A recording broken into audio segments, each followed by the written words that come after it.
And we are live and in the living color. How's everybody doing today? How's everybody making it away?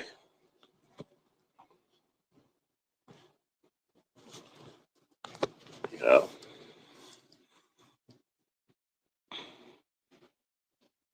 we good. Aldrich, boy, how you doing? I noticed this craziness. Maybe I should start clowning and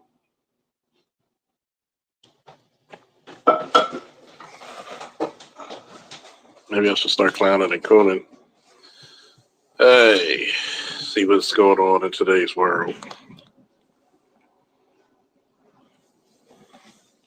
Ooh, God damn it! What's up, man? The Macho Man, or as he call it, the Nacho Man.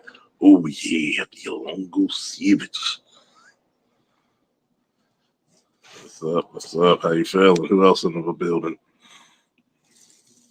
This is what happens when you're shadow bound.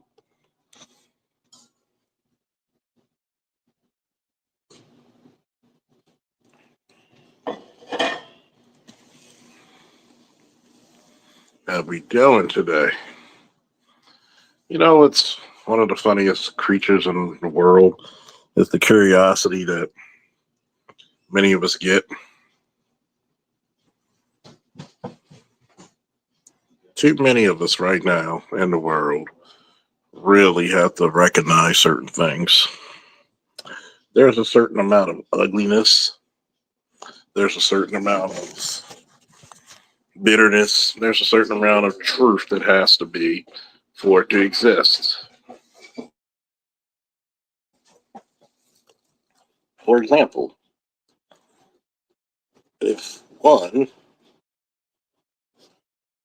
wants to eat, you might have to cut down a tree. You might have to, you know, reap a plant. You might have to kill an animal. Those are universal truths and powers. But what makes it really funny to me is that at the end of the day, everything being on accord with each other, you ever notice how anybody but nobody ever puts anything in its proper perspective of respect? For example, a lot of people's trying to defend Charlie Kirk, which I don't think he deserved to die, but I'm not going to defend the guy either. I don't think that what he was saying was thought provoking. I think Charlie Kirk was first level bullshit at best. He he talked about subject level things. Well, black fathers, no, black fathers don't leave. Black fathers are actually more in the homes than other fathers in this country. Since nobody ever challenged him when he gets his stats or anything, I don't think he's the fresh and fit of conservatism. First level shit. I don't think he was that right on. I think that most of his shit was just fed to him. I think that his wife, who's supposed to be, you know, winning or doing whatever, she's going to probably be one of those talking heads who's going to become, the kingmaker, like I said on Art's show last night. I don't think much of the guy because the guy, when you had a brain on your head, I don't think there was much, you know,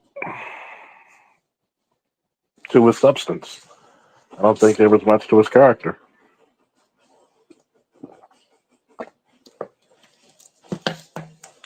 I don't defend him because, white ignorance and first level bullshit. Because when it comes to the black community, there's never any context. People want to talk, I don't want to be this victimization. I could take care of my family with a job. No, no, no. First of all, this is what I would tell even guys like my godson. Are black people really victims? Or is it that we just didn't get our just due? And I think that's the real confusion with a lot of shit in this world. We don't get our just due.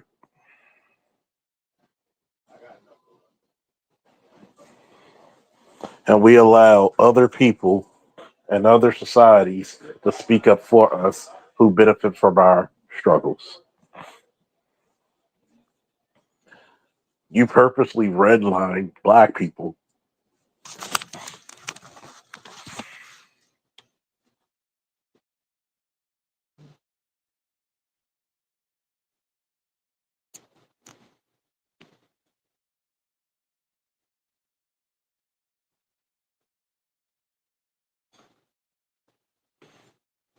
Exactly. You want to go? See, this is the part when black people need to be very careful on who they follow. They really do.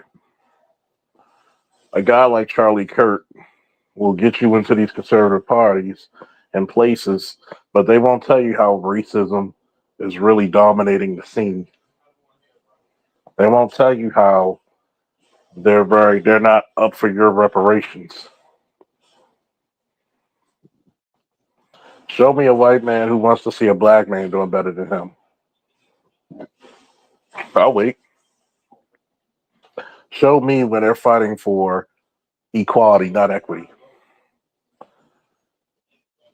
because they rather give that money to your woman or their woman than to you. They don't mind black women getting degrees and getting ahead and getting positions because they know that ultimately they control black women. But there's always something about a Negro and getting a position of power. And when that Negro gets a position of power, white people usually go on the fritz about that. Why? Because they're scared of cosmic justice, aka karma. They are so hell bent on cosmic justice and getting their just desserts back to them that they'll do anything. They spent trillions of dollars to subjugate black people, and black people actually created 85% of the inventions we use today. So your issues with infrastructure and innovation would have actually been solved decades ago. You incentivized our women to put our boys in an effeminate roles and stagnate their growth. But we won't talk about that. What's up, everybody? Alonzo, long time no see. Hope all is well. How's the insurance business going? I hope everything going well for you. The Hawk, the man called Hawk TV. What's up, bro? Good black brother there. T Riddler. Riddle me this, black man. See, you're right. Cut the goddamn check. Notice how. What's up, Mel? Notice how everybody who's this what is black conservative kick really don't delve deep into this party system, both Republican and Democrat. The Democrats only give a fuck about women and LGBT. You have a man problem.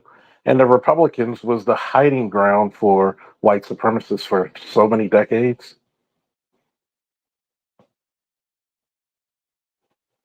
There used to be Dixiecrats, now you went to the Republican side.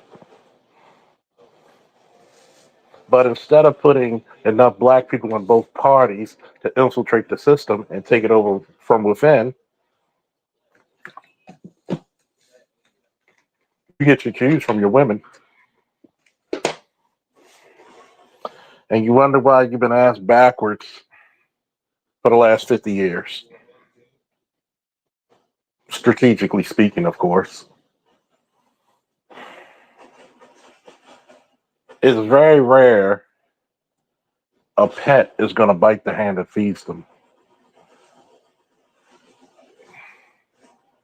What did you get? What do you want out of any relationship, whether political, romantic, religious, business? You put all this laborious work into trying to become a better American, a better Black American. What do you have to show for it?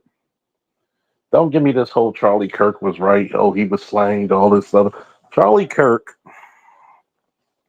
was another white guy listening to a bunch of fucking lies, media lies. 70% of the children are born out of wedlock. Just because you're not married to the motherfucker does not mean you're not in the same house with the motherfucker. That's what people forget. How do we still have the majority of our fathers still in the house with their children if they're 2/3 are abandoning them? And I've always told you this. If women told the truth, especially our women, if they told the truth, who would be there to blame? If they told the truth about how they kicked the black man out, they kept the children away, they lied about the fathers abusing the children. What you think comes of it? What you think comes of it?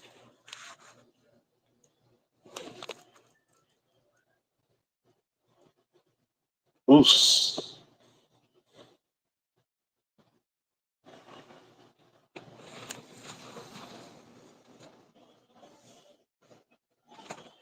Think about it. I'm glad you said that. When they add sex into that damn bill to royally fuck black men who earned it, everybody got benefits off of our back. Even birthright citizenship, which should have never came to anybody but black folk, the descendants of slaves specifically. If your ass wasn't a slave here, if your ass wasn't a slave here, or the descendants of, you're not American.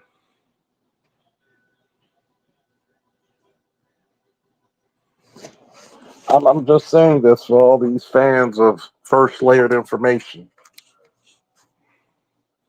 This is the reason why I don't like Fresh and Fit, because it's all first layered shit.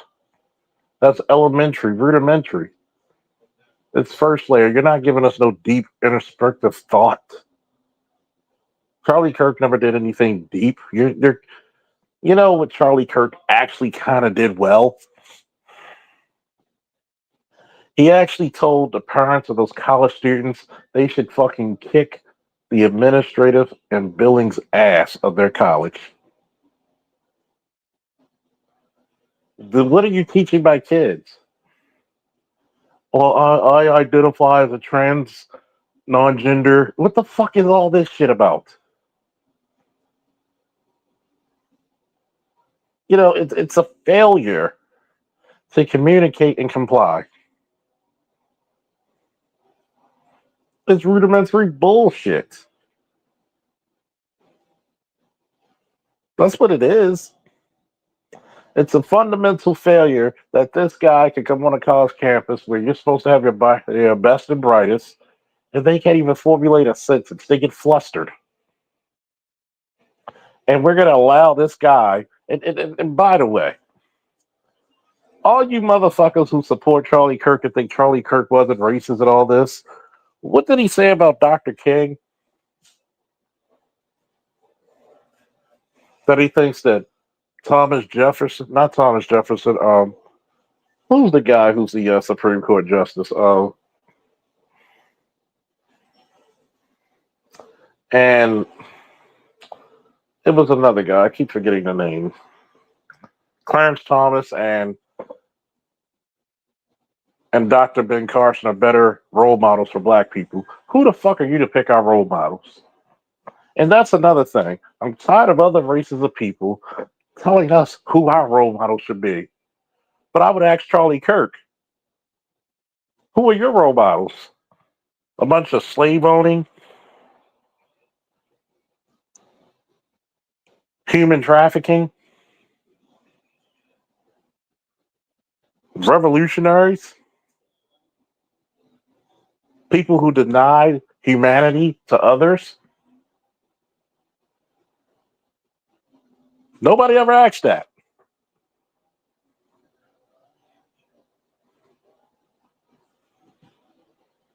Nobody ever asked that question.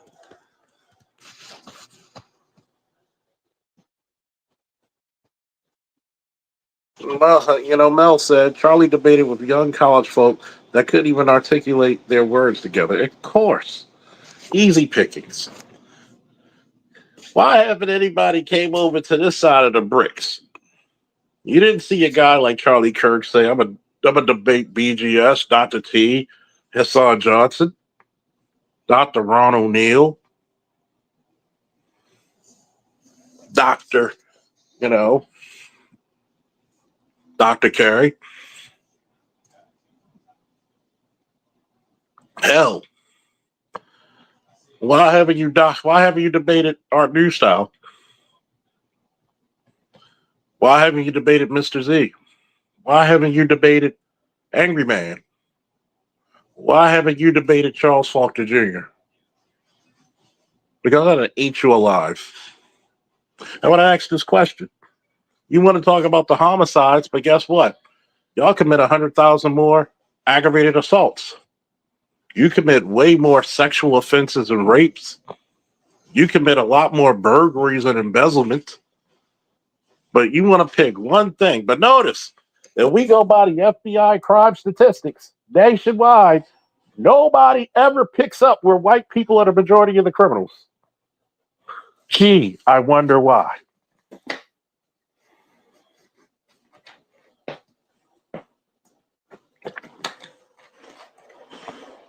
And for those of you who don't understand what I mean by first layer bullshit,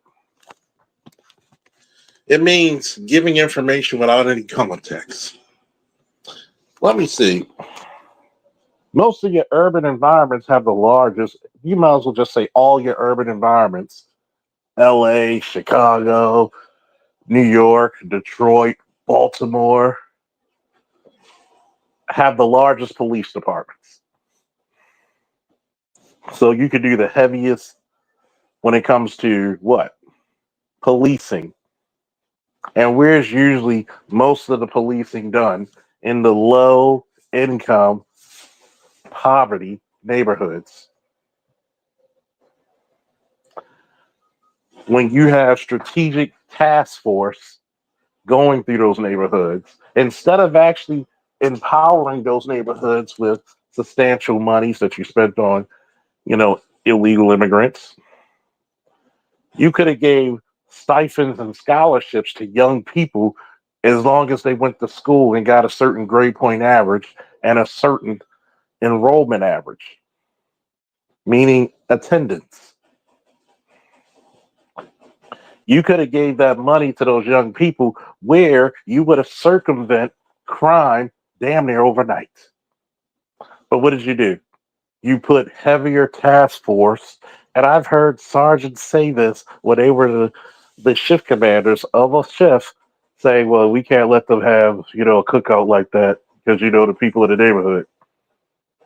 But a white people could go up there. You could go to goddamn Charles Street right now and go to Loyola College in Baltimore.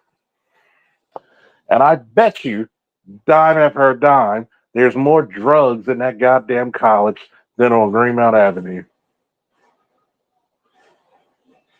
I bet you that. How can I tell you why you don't have a lot of drug CDS arrests in Loyola and places like that? You come here close. Because the campus police will call us, hey, we got these drugs, and you can submit it for us. We're not going to submit it. Give me the name of who's just, well, we can't do that. So now you just alleviated somebody from getting an arrest, CDS possession, and or CDS with the intent of distribution, you basically saved their career and their numbers, but that black boy less than a mile down the street on Cold Spring, New York, who has a goddamn, who has like 5 blunts in his fucking in his person, he gets to go to jail. Hmm.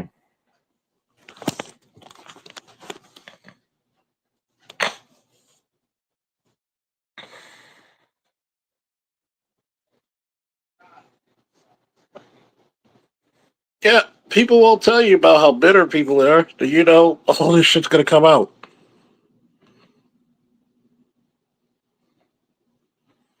What's up, Bud Boiling? He says you're right. But always my biggest pet peeve with the right wing or conservative side, they don't bother talking or discussing individuals or talk. They don't bother to talk or discuss individuals like you, Sotomayor, probably the only one I've seen got in the spotlight. They will never talk to a guy like me. You know why? I'm more conservative than the conservative fucks are. Notice none of them ever talk about military service. I have military service. None of them will talk about law enforcement service. I have law enforcement service. I have been taught not only through action and experience, but also formally trained in corporate security management, executive protection, and criminal justice. But what we see here is that we have a failure to get competent competition. You're not going to come to a guy who's been a Baltimore cop for nearly 2 decades and tell him, because, oh, trust me, I could easily get Josh or Terrell to eat a guy like that up alive. I don't even have to be a part of it. You're going to tell me what can solve crime. So let me ask you this one. I'm going to imagine if Mr. Charles was still alive, and we would ask, when they had the New Deal with Eisenhower,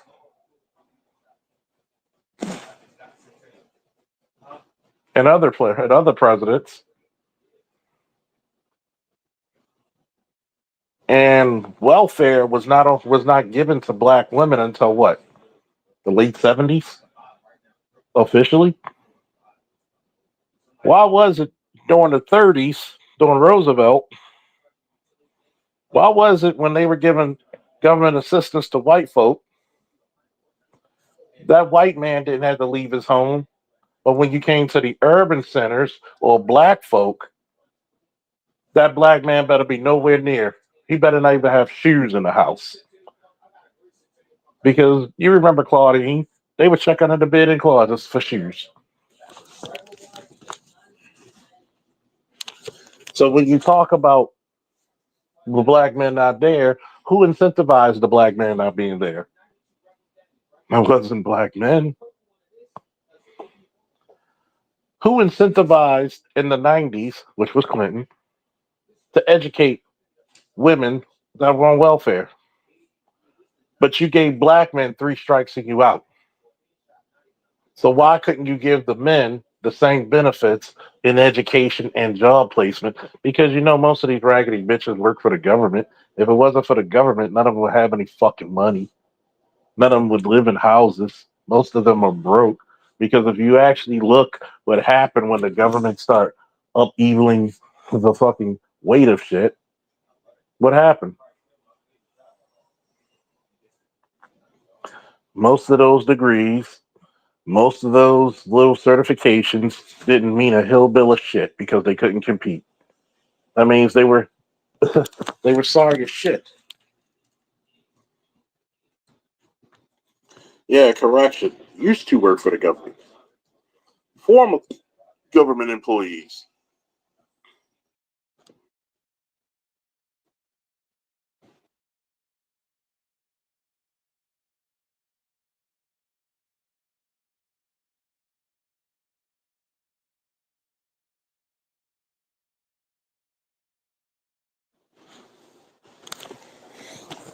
Now, when we look at that and we talk to Mr. Kurt, how come if you wanted fathers to be in the home with the black children, Why didn't white America, who holds majority stake in the corporation of America, why didn't you give majority of the kids to their fathers? You incentivize mothers when it's been studied to the nth degree that black fathers, hell, fathers period, but black fathers specifically get better results than two-parent households and single mothers.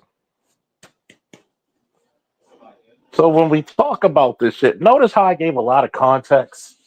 You never heard anything close or similar coming out of Charlie's mouth.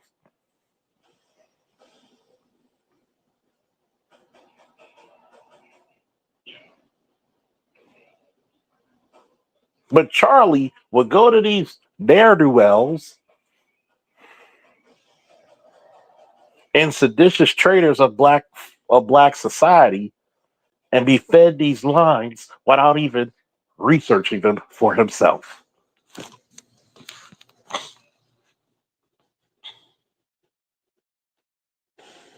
Don't forget to hit the cash app, folks. If you find this educational entertaining, hit the cash app. It's no difference when you wallow in obsolescence and you thrive with an ignorance like a Westmore, like a Brandon Scott, respectfully, the Moore being the governor of Maryland and Scott being the mayor of Baltimore. What have you done? How come if Baltimore is almost or roughly 70% black, how come I don't see any black ass people working in construction in Baltimore? How many black construction workers and welders, builders, and architects are fixing up the goddamn Key Bridge?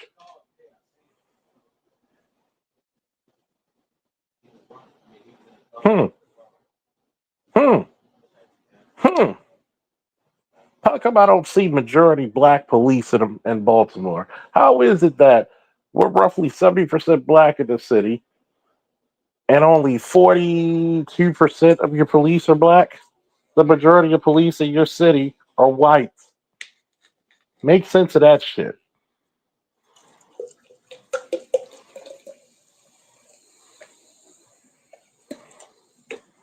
Hit the cash app, the cigar, and the liquor don't buy themselves. Oh, y'all didn't think I knew this shit, did you? See, you ain't dealing with no average Negro.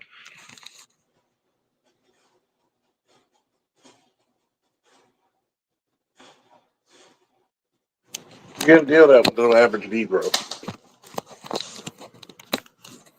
Think about that, Brandon Scott. How do you have a city that's 70% black, but the majority of your police department is white? Not including that y'all trying to start this 30 before 30. You want 30% of the police department to be female, which is not going to be a good thing because the majority of the females always try to run into specialized units so they don't have to be in patrol. But all they're going to do is sit in the easy car post so they can make their little fucking overtime where they don't have to get out the car and do actual work. But y'all don't hear me though. Y'all don't hear me though. Give me a second. Let me share.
Sorry about that, folks. I'm back. Had to share the good news with people.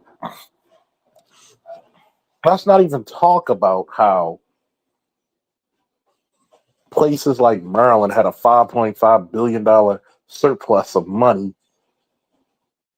but we spent it on illegals and frivolous shit. You couldn't make scholarships. You couldn't put stipends in to pay some of these kids who have to drop out of school to fucking eat. You barely had a fund that helped people with their electrical bills. But see, when you talk to a guy like Charlie Kirk speaks from a fucking position of what? Privilege.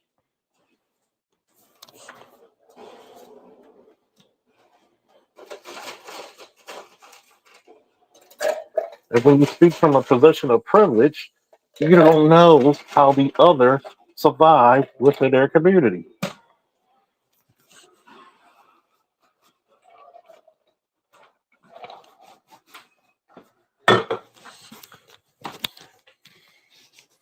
There's a reason why Jesus Christ had to be in the flesh for all of you who believe in the Judeo-Christian faith. Because the one gripe mankind had against God was, you don't know how it feels to be human. Well, people of Charlie Kirk's ilk, you don't know how it feels to be black. I would ask them this one day. If we're so privileged today, which you know there's a difference between black people and white people, ask me if you would trade spots of being a black man in America today or any time in its history.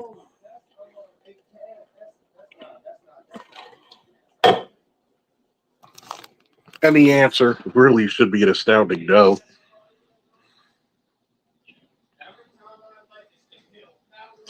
It's going to be an astounding no. This is the reason why I don't think he was a big deal. I don't wish death upon anybody for speaking their First Amendment rights, which let's get into that for a second. Be very careful supporting this type of fuckery because the next bullet may be for you. And the reason why I say that is we're going into a time of day where First Amendment rights are being censored by so many agencies, by so many social media platforms. I don't care if a person says racist shit. They have a First Amendment right to it, but also have a First Amendment right not to listen to it and sit around and listen to it. I'm not going to argue with stupidity and ignorance. For what? For what?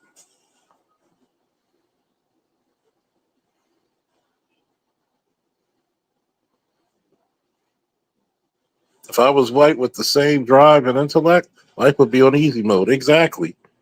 There's a distinct difference between black life versus anybody else.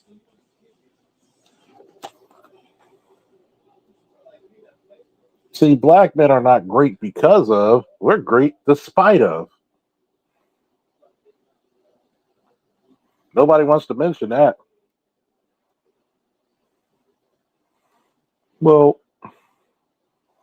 Charles, you got to understand something that, you know, there are some poor white people too. Yeah, but you know what poor white people got that black people don't? It is better for a white guy to make $15,000 and a black guy making $60,000 because that white guy has access to capital. You think I'm lying? Look at the judicial system, same court system. Two men charged with armed robbery, one black, one white. The black one was charged 25 years, the white one 5. So that means within a couple of years he'll get his record expunged while that man is still serving time.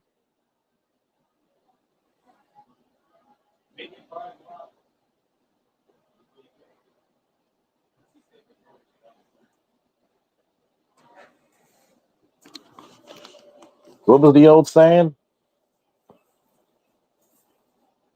As long as you can make the lowest nigga, the lowest trailer park trash white dude feel better than the highest nigga,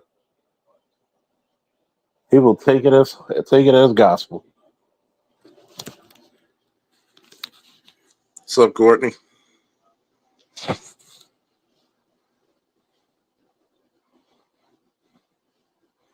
My parents came from the third world countries and became successful. What's stopping these white people with the benefits of living in a first world country and a nation from doing the same? It's called I should have had it already. That's what it's called. See, if you put the same criteria, the same issues on black people, on any other people that you've historically put on black people, most of these motherfuckers would have died out.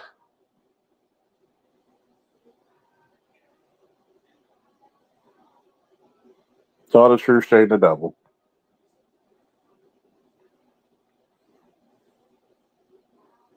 When you think about this on a fundamental scale, on a very fundamental scale,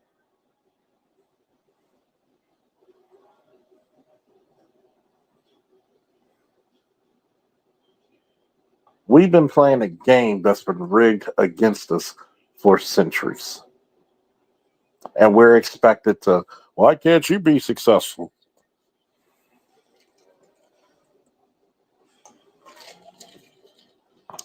So this is how incredible this shit is, right? You convinced our women that somehow we got guns and fought the white man and overthrew the white man, we can make them white women. But as soon as you ask them this question, how many sons you're going to throw into the war, how much kindling you're going to bring to the fire, they get quiet. Are you going to pick up a rifle?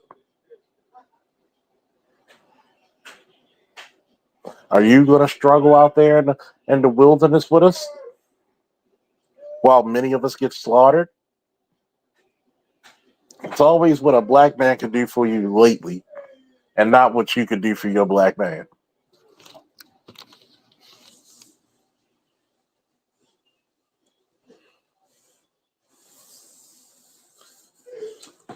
It's no different than some of you Negroes out there in Chicago thinking that if the National Guard came in their town, they could defeat them. You got to be some of the most ignorant niggas on this side of the country.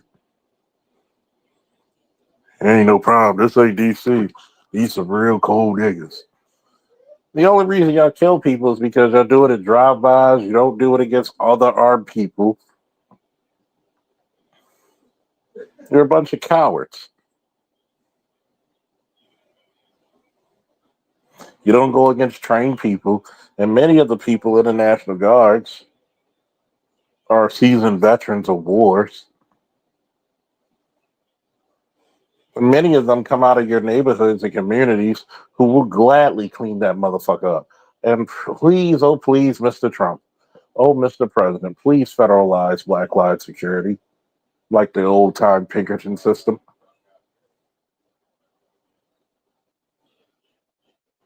We don't need the National Guard in Baltimore. Are you fucking serious?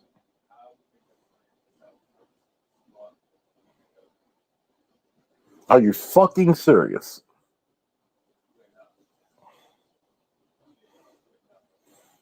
You can't even get rid of your homeless problem in Baltimore.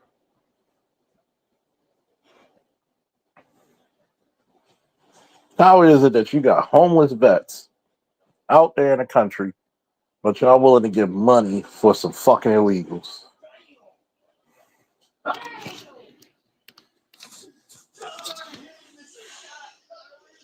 I want to know that.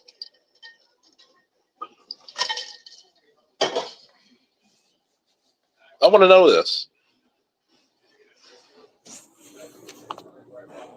Homeless people who fought for this country As the Isley brothers so eloquently put it in Harvest for a World, dress me up for battle when all I want is peace. Those who make the sacrifice come home with the least. How dare you put other people in front of the people who defended and gave you the right to run a country?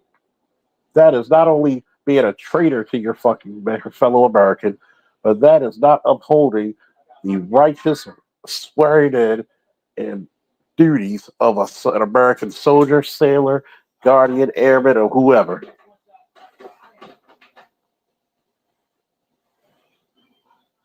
That is disgusting.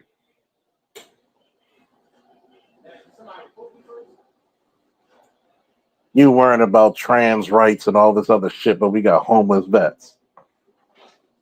This is how you know America's fucked when we have a very, very confused word for bravery. It ain't brave coming out the closet. It's brave being a human shield for people you don't even fucking know. That's bravery.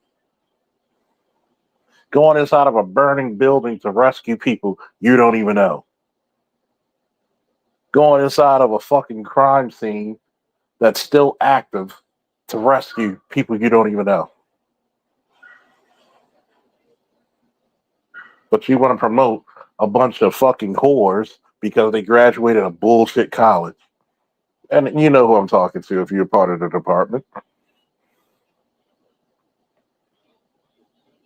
I'm a single mother struck. You ain't no single mother. Just admit what you are. A bitch who don't even know who your baby father was. Because you fuck so many in between. But I digress. I'm gonna get off of that for a second. Yeah, they closed a school in NYC to shelter illegals. I want you to think about that shit. Your tax goddamn money. What's up, angry black man? Your tax goddamn money has been used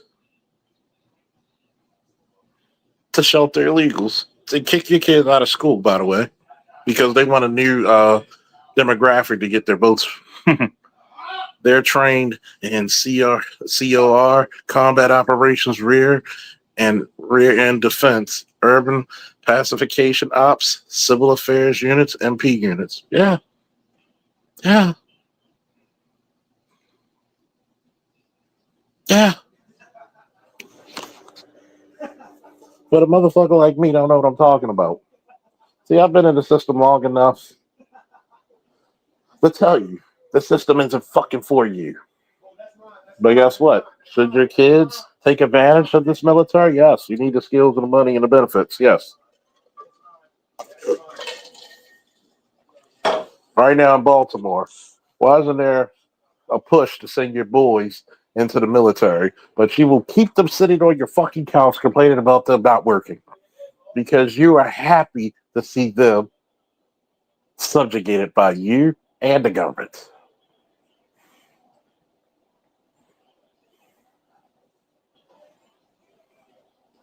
Well, I don't. This is so cruel. No, it isn't. No, it isn't.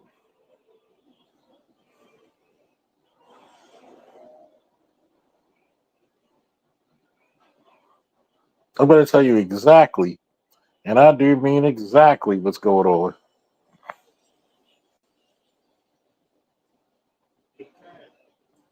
Right now, you have a pro military and pro veteran president and vice president in office. And they're pushing a lot of money. They already pushed $500 million to $1 billion to HBCUs around the country. How many niggas are going to take advantage of this? How many years, folks? I want everybody who's been listening to me for quite a long time. Tell me, how many years did I say get your boys in the military? We need the skills. They need the money. They need the benefits. How many motherfuckers listened?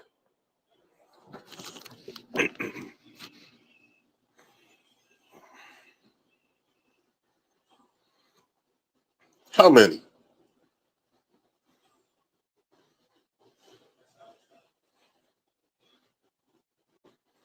How many? We're also joined by Tunnel Runner. What's up, bro? And AB Media.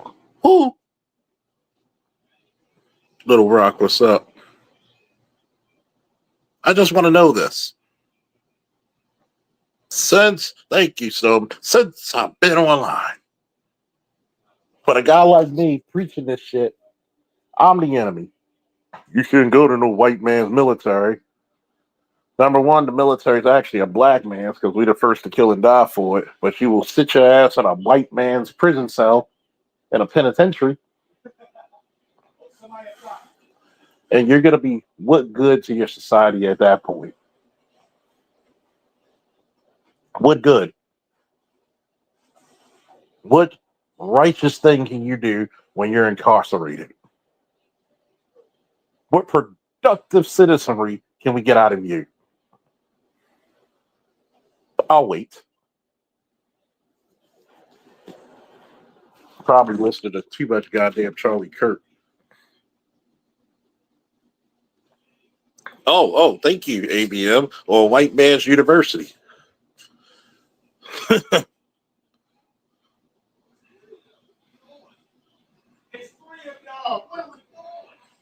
Stillman said, you've been preaching this since you and I had our first conversation on air. Goddamn right. This ain't my first. I ain't new to this. I'm true to this. All you jail time Muslims and Christians, how come y'all ain't pushing this shit? Just like I told you, Safe Streets is a joke.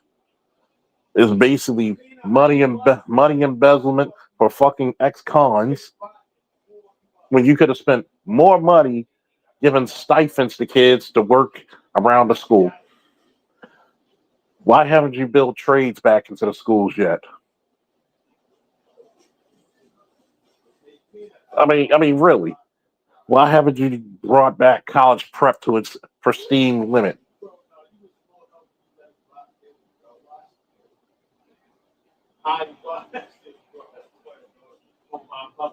Why haven't you done it? So why haven't you done it?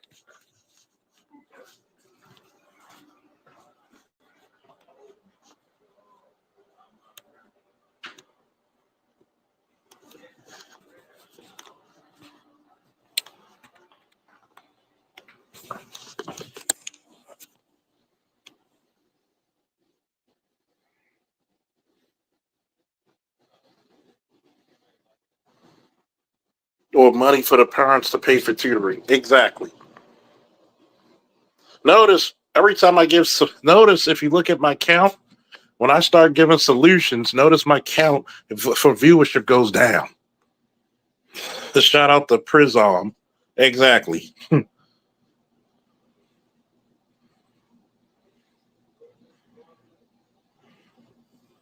I like to tell people like Charlie Kirk the dream that Dr. King, somebody you try to insult and piss on anybody who tries to insult two people, that is above your insults or reproach. Malik El Shabazz, the Honorable Malik El Shabazz, aka Malcolm X, and Dr. Martin Luther King Jr. Shut the fuck up. And shame on you and piss on any black person who allow these motherfuckers to shame and discredit our heroes. Piss on you, shame on you, defecate on you. Especially when most of their heroes were a bunch of slave owning, family breaking, sexual assaulting, criminal bastards. It's funny how we can have Dr. King in our fucking box, but you motherfuckers still worship Al Capone and John Gotti. The nerve of you to talk about black crime. The only reason you could talk about black crime because you motherfuckers didn't want to bring up the fucking mobs of both the Jewish, the Russian, the Italian, and the Irish mobs. Oh, if we're such a racial diverse world now, Mr. Kirk and supporters, What about the two people who were lynched? Once again, I'm going to tell you, if you live in the South or you're traveling down South, don't go unarmed.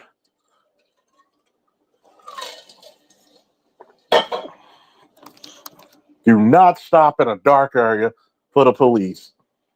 Go to the gas station.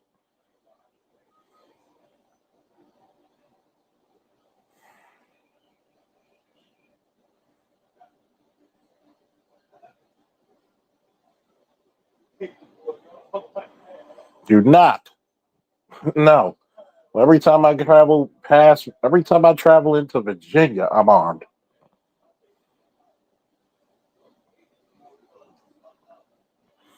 I'm going to tell y'all this now. Anybody in Maryland looking for looking for, their gun permit, they can hit me up because you do have reciprocity with Virginia. Anybody coming to Maryland, live in Maryland, do business in Maryland, hit me up for your Maryland gun permit. I'm a certified instructor through the state of Maryland. If you live in other states, go get your permit to carry. Carry a rifle and a shotgun. Do not travel in these states unarmed. They have historically, and there you go. They listen to fucking Democrats. They listen to fucking Democrats.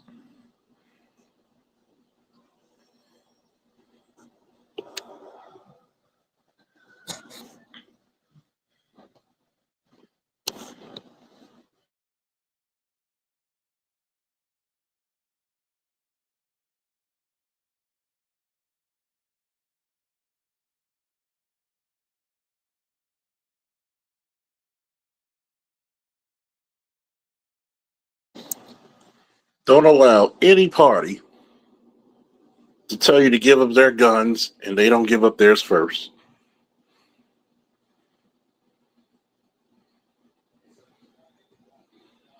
Historical figures who preached and fought for freedom, yet owned slaves and promoted prejudice. That's their heroes, right? Blood boiling. The Kennedys were crack cartel dealers of their time. Yeah, they were. They're bootleggers. He's right, Goddamn right, Tony Runner. Those traders are making money as influence. You goddamn right. Oh, so many pedos.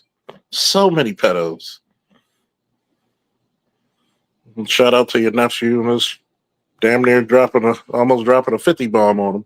Congratulations, little man. Think about this, folks.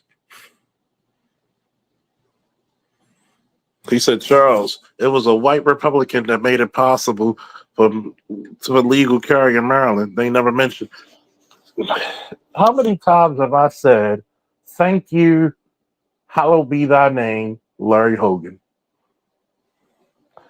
Did you know that Larry Hogan was the reason the Baltimore riot stopped? Ask me how I know, because I was an officer working during that time. It was Larry Hogan who called Pennsylvania State Police, New Jersey State Police, New York State Police, Virginia State Police. Hell, when we went to the Baltimore about a decade ago, hosted the National Convention of Sheriffs all around the country.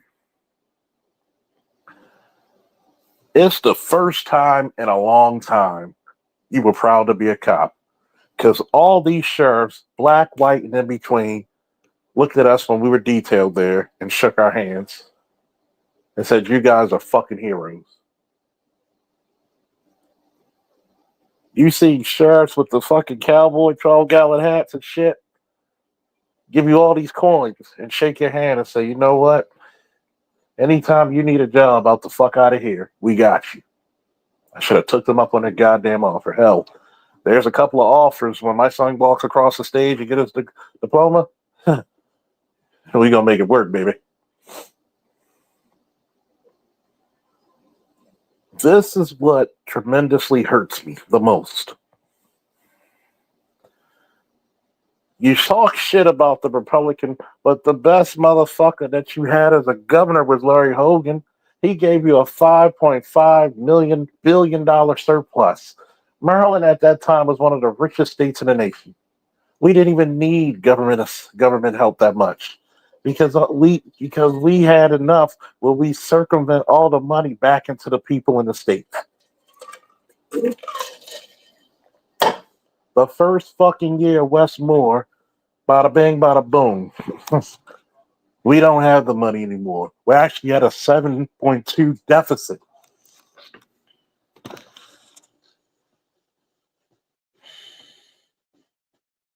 Larry Hogan said, hey, stop being a victim in Baltimore. Get your carry permit. Do it the right way. Stop going to jail for something that's your government right. Get your permit.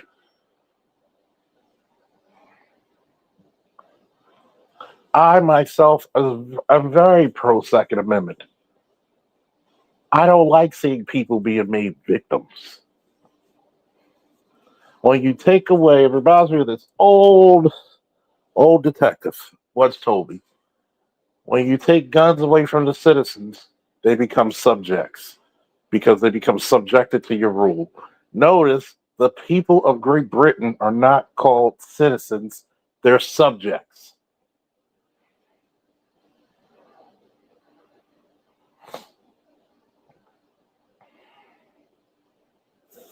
We have made the men and boys so docile that gang members from MS-13 and others can come to an apartment complex in places like Colorado, which is really pro-gun, and extort people for money for protection fees. When the first motherfucking thing you do if you try to break into my house, I'm gonna blow your shit clean the fuck off. And I got enough ammo to if your buddies want some, everybody gets first before they get second. Which in shooting means everybody gets one bullet, then you give everybody their seconds. So if I got one guy coming at me 10 feet away and there's another 20, bow, bow, bow to that second guy and bow.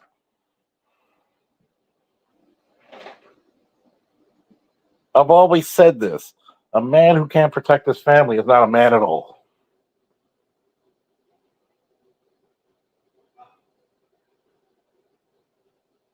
A man should have of his family the great equalizer. Several great equalizers. You want crime to go down?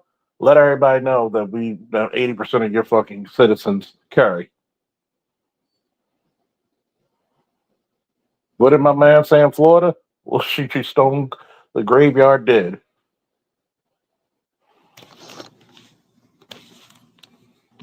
All Star G, what's up? See, as men, we need to get the fuck out of the way of saying we're tired of this shit. We want to take back our communities. You give me 30 brave black men, and you post them on a corner and around an area, 24/7 armed to assist the police. Guess what? Crime goes down like a prom dress.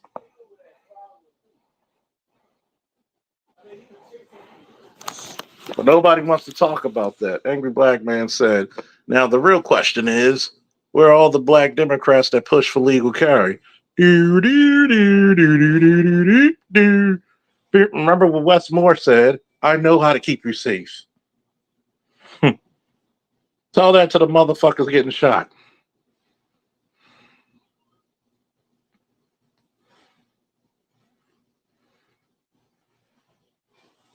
Gun ownership is three things: a safety, a responsibility, and a right. Don't ever let anybody tell you different.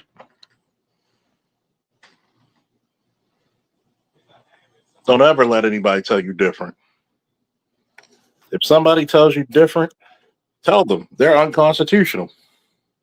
Tell that motherfucker they're unconstitutional. You don't believe in the Constitution of the United States.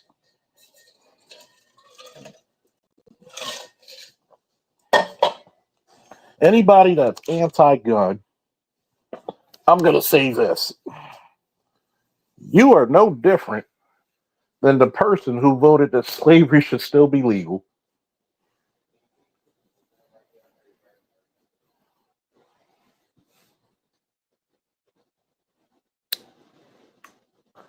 Uh-oh. Nobody ever made that argument, right? See, this is the reason why people like Charlie Kirk and others don't want to debate me. If you want crime to go down in the urban environments, you give opportunity, education, and you give people to you give honest citizens the right to carry. What will be found out? Shootings go down when people have the right to carry. People don't just wildly go out of their way. Boom, boom, boom. No, all your shootings come from wayward, undisciplined motherfuckers. Statistically proven.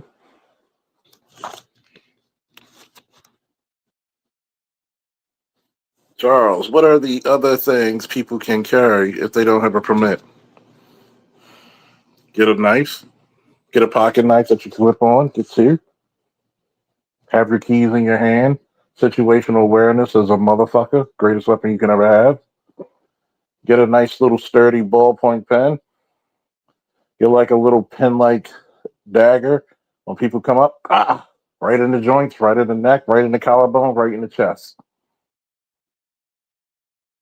You get little knives. Get some pepper spray. If you carry have a knife in your hand when you walk into your car. Have the pepper spray. There's many different. Have your keys in your hand. Make sure they're in the way that the keys are protruding up past your knuckles, and utilize them as brass knuckles.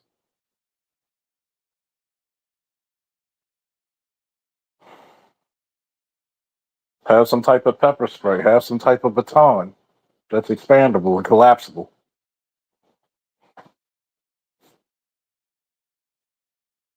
But get that gun permit as best as you can as well. You want all the options. Because I keep telling people robberies and break-ins go up during this time of year, especially past October because we're going into the Christmas season. People carrying ATMs and cards and gifts, your break-ins are going up.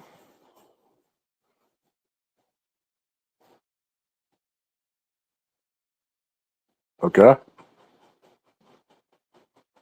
Situational awareness is the best thing. If it looks sketchy, make sure you always have a charge. Make sure you have a charging power, little box that you can charge your phone. I can understand an emergency, but do not leave your house without a charged phone.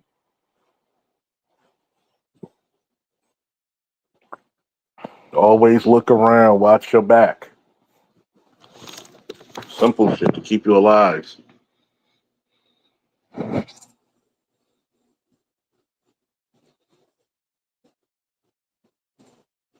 Simple shit.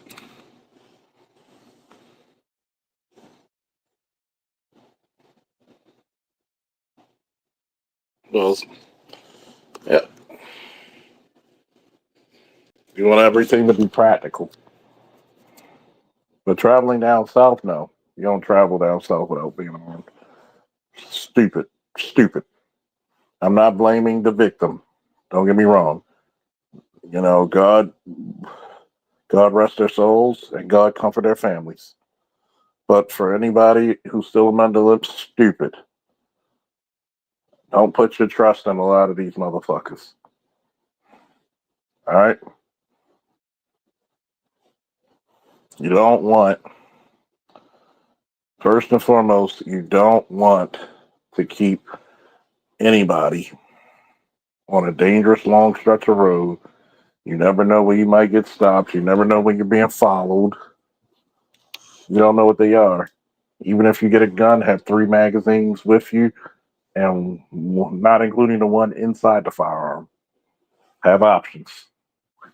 Have pepper spray. Hell, even in your car, keep a fogger. Keep a little fogger. Situational awareness. If it looks sketchy, don't go.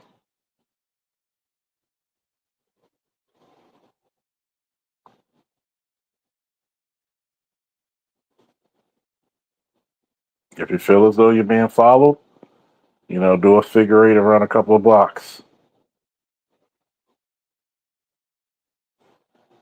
And then if you notice you're being followed, get on the phone with the police.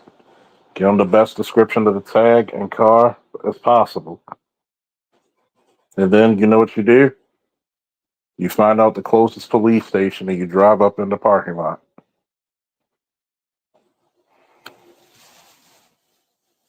Go to the closest. If you don't know where the police station is, start learning them. If you can't find a police station, go to the fire station.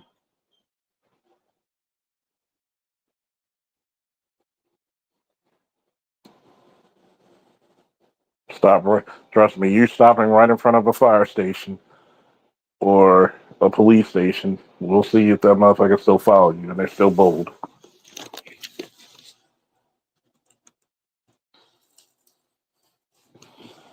Charles, the HBCUs were warned. It's no excuse. Don't travel alone and unarmed. Black people listening to Democrats. This is why this is happening. Angry black man, you've been following me for a minute, man. You've been following me for a minute. How many how many times have I said to people, our HBCUs are unprepared for any type of attack? Charlie Kirk's death is going to be used for white supremacists to martyr him and make an excuse to raise hell upon us.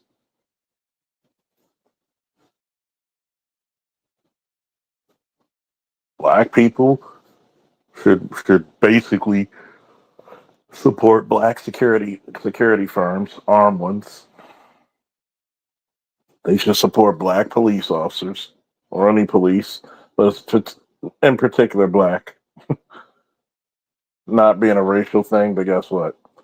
You should want to see more people like you patrol your areas.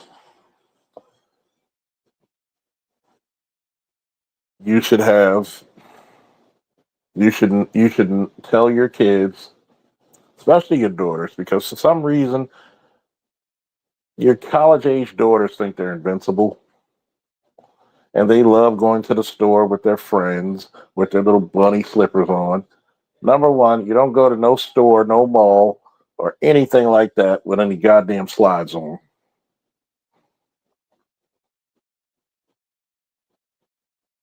You just don't.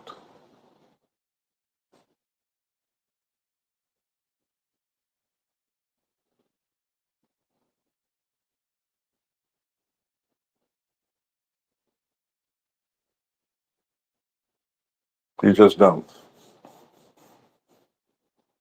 That is a waste of fucking resources and time. You can't fight, you can't run,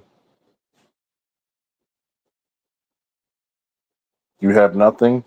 Even your flashlight, pepper spray flashlight, a good cold steel knife is better than nothing. Hell, if you're gonna get a fucking flashlight, get one of those big ass C fucking battery size goddamn mag lights. All you gotta do is flip that shit upside down, all steel. That should become a baton real quick. Boom, boom, boom, boom, boom.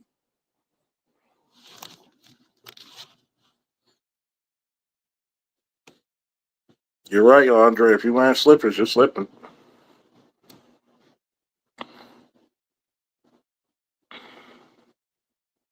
If anybody wants to donate, just a cash app. All donations will be greatly appreciated.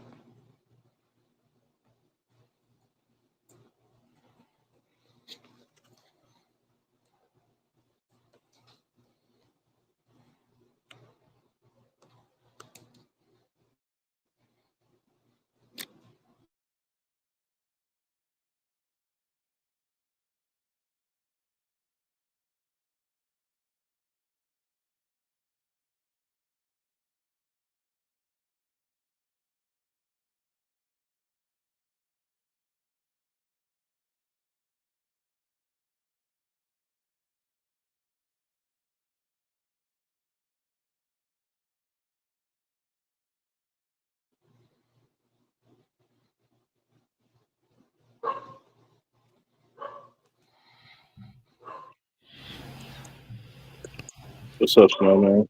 How are you, sir? I'm doing fine, blown and dandy.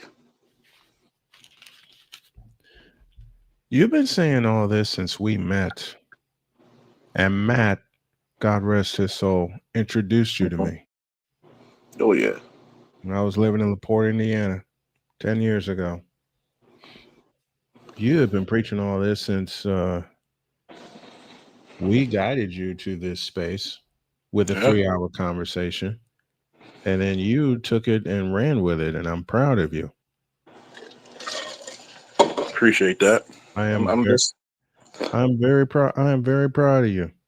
So y'all show Dr. Faulkner some love because not not many black men have the nerve to say to another black man, but I'll say it here. I am proud of you. I Period. appreciate that deeply. I'm just saying. I'm just saying to a lot of people, keep yourself safe. It's not gonna. Hmm. People think because it's wintertime, it's not gonna be. No, people are coming to your houses because they know where the money and the gifts are. Winter is going to be even more dangerous. Think about this. Oh, when we say winter is coming, especially for black women or women, period, guess what? Mhm. Don't think women are above setting your ass up. Absolutely. Ms. Dials damn near set me up, but I had a trap waiting for her ass. Don't think that any of these women. Don't be blue pill for one section of women and red pill for the other. For the It's other. either the same or none. And I'm gonna tell you, here's the ultimate part about that. You can't rely on anybody else for your safety, for your sanity. You sure I'm just can. gonna tell you, you're gonna be facing some ugly shit in the next few months to a year. There's people losing their jobs and their goddamn sense already. Ain't that the truth? Ain't If that you think ain't that the truth? if you think a person like Westmore, Brandon Scott, and all these other goddamn Democratic strongholds give a flying fuck about you, you got something else coming. We're joined by Instant Media. How you doing, AB? All right, you mean Brandon Johnson? Mm-hmm. What's We up, got baby? Westmore, Brandon Johnson, Brandon Scott. That's the mayor of Baltimore. Oh, I've talked about it. There's people. There's people. I just heard this from a coworker of mine, where a sergeant who used to be in the department, that a sergeant's daughter, and that female sergeant, she was a slut her damn self. She gets in a fight while she's in the academy, and then she throws Mhm. up gang signs threatening the chick. What an These idiot. these are the people they want in the department, but they don't want honest working people. Nope. mm-hmm. Nope. They sure don't. You want possible gang members, and guess what? That girl, her mother's a sergeant with a questionable background as well.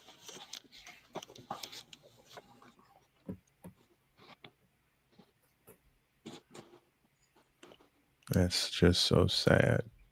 Hey, most fit, come in and go out and come back in. Think about this.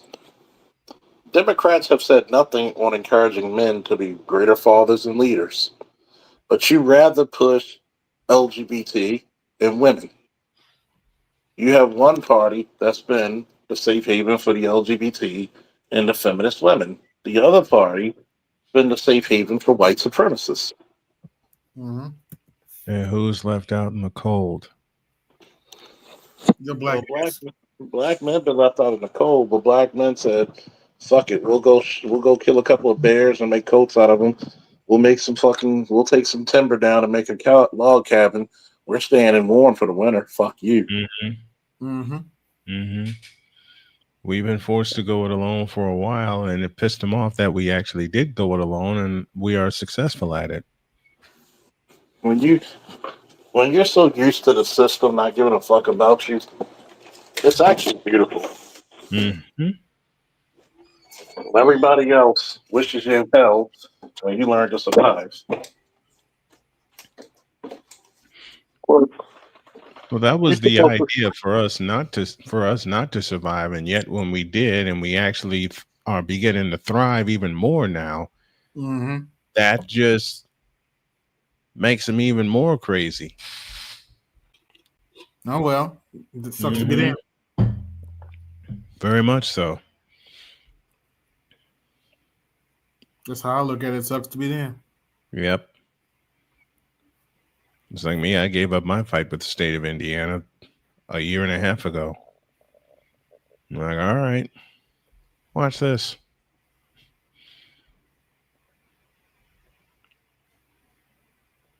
Mm-hmm.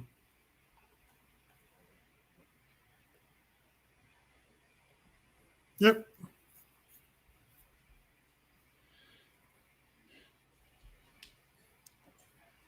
I've long ago stopped asking why that is. And for once, I just went with it and said, you know what? It's on me to survive, and it's on me to thrive for my family. Mm-hmm.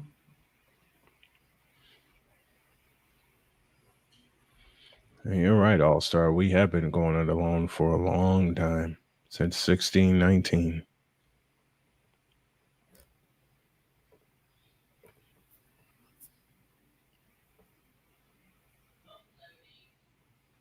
Yeah, you should always protect yourself. Always. All right, I'm going to step away for a bit. Yeah, even Jesus told his disciples to protect themselves. Mm-hmm. And yes, that actually is in the Bible.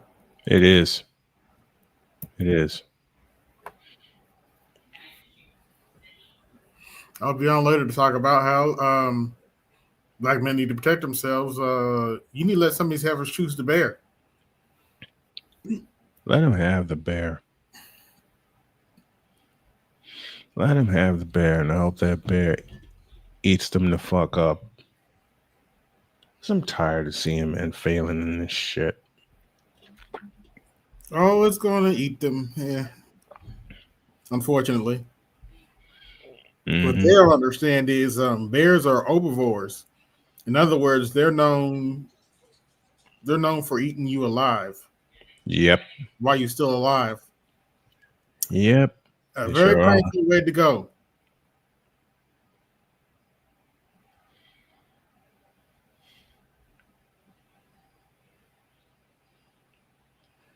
But you know what we know, it's always Jermaine's fault for some of them. So you know. Mm-hmm. And for most of them, yeah, some of them, most of them, they think they always say it's always Jermaine's fault, and they see nothing else.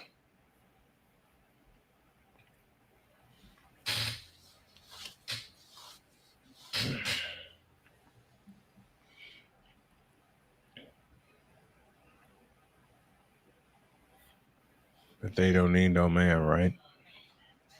Yeah, that's what they say. Their loss. They don't need no man. I take them at their word. I'm like, okay, be Mm-hmm. careful what you ask for.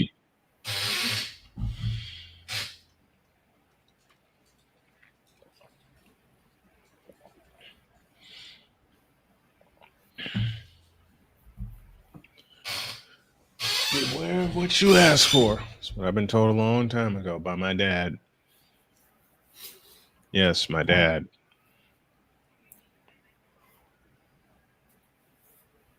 Oh, excuse me. Mhm. I'm gonna step out for a bit. I'll be back. All right.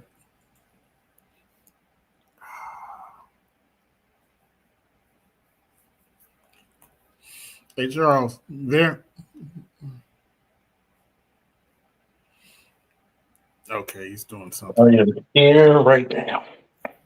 And thank you, CB and Angry Black Man for the cash apps. Go ahead, AB. So they rejected Larry Hogan last year, huh? To be a senator, even though he did a good job as governor.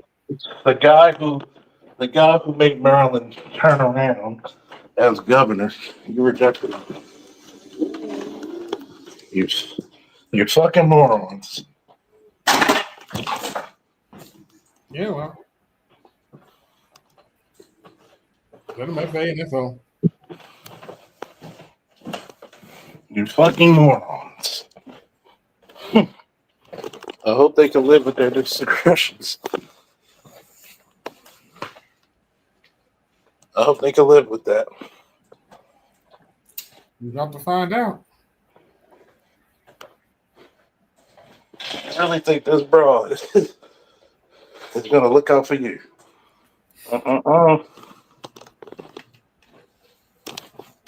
I tell you. And they still think the Democrats are going to look out for them. Meanwhile, Democrats just helped the Republicans pass a bill to honor the quote unquote honor Charlie Kirk.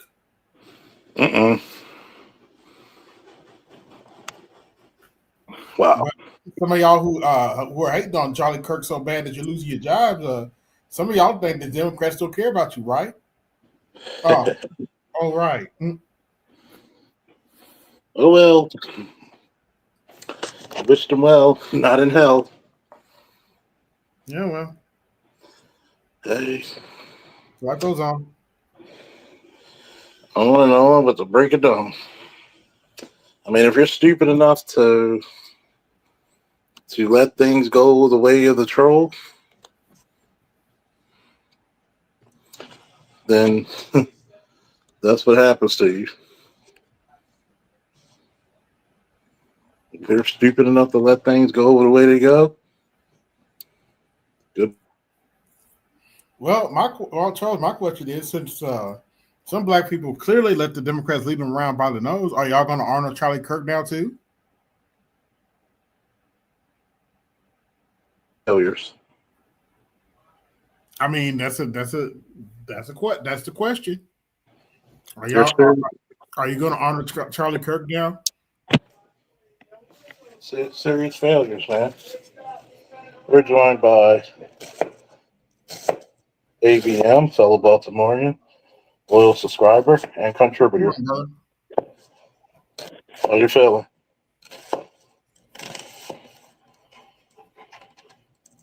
How you feeling, ABM? Hey, can you hear me? Yes. You sound low. I hope not. Hey, I'm gonna leave out and come back in because it don't sound right on my end. Okay.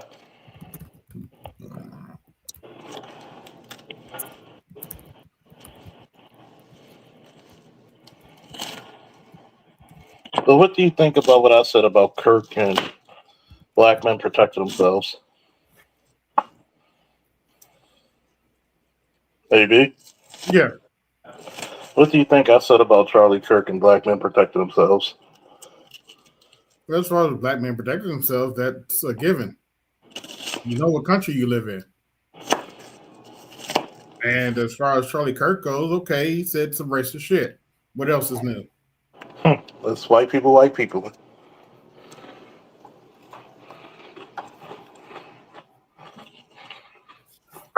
That's what I call it. Yeah, he said, I don't praise him or, glorify him or anything. He said some racist shit. He said a few things I agree with, but for the most part, I'm indifferent. I'm indifferent about it. No, I don't think. Go ahead. Go finish your thought. No, I don't think he should have got shot or anything like that. But I'm indifferent about him. Yeah. There's another white ringer. I'm just thinking to myself, black people need to stay out the business of white and white crime. Yeah, pretty much. They ain't gonna do it, but yeah, pretty much.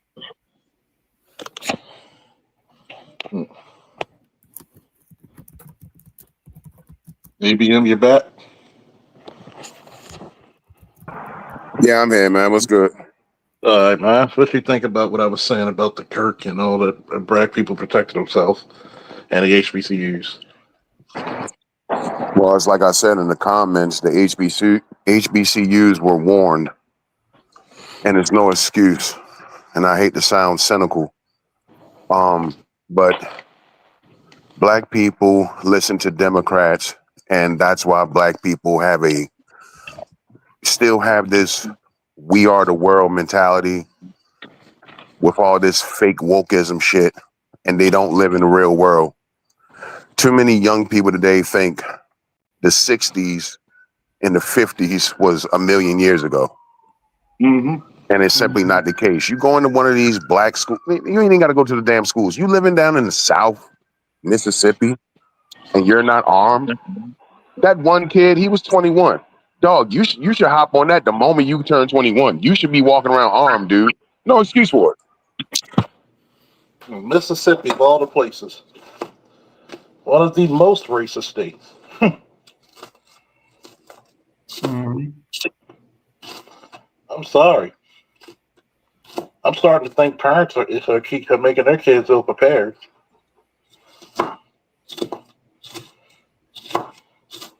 Very ill prepared. Notice what political side talking about that lynching? What pundits are talking about the lynching? I mean, Mhm. you talk all this racism shit, but you're walking around Mississippi and Alabama and Florida unarmed. I mean, I don't know how many times you got to hear these stories. It's no fucking excuse. But because black people are so wrapped up in wokeism, they think, just screaming white supremacy out their mouth every 5 minutes, that's fighting the power, It's like when you see these young people, they always take the pictures with their fist up in the fucking air like they really about that black power shit. Like, dude, shut the fuck up. Because you're not about that. It's no excuse for it. The colleges were warned. Okay? If you pay minimum attention to politics and understand the political climate we're in, and you're in the South, not only should you not be unarmed, you shouldn't be alone. No. Get your shit done during daytime hours. Yeah.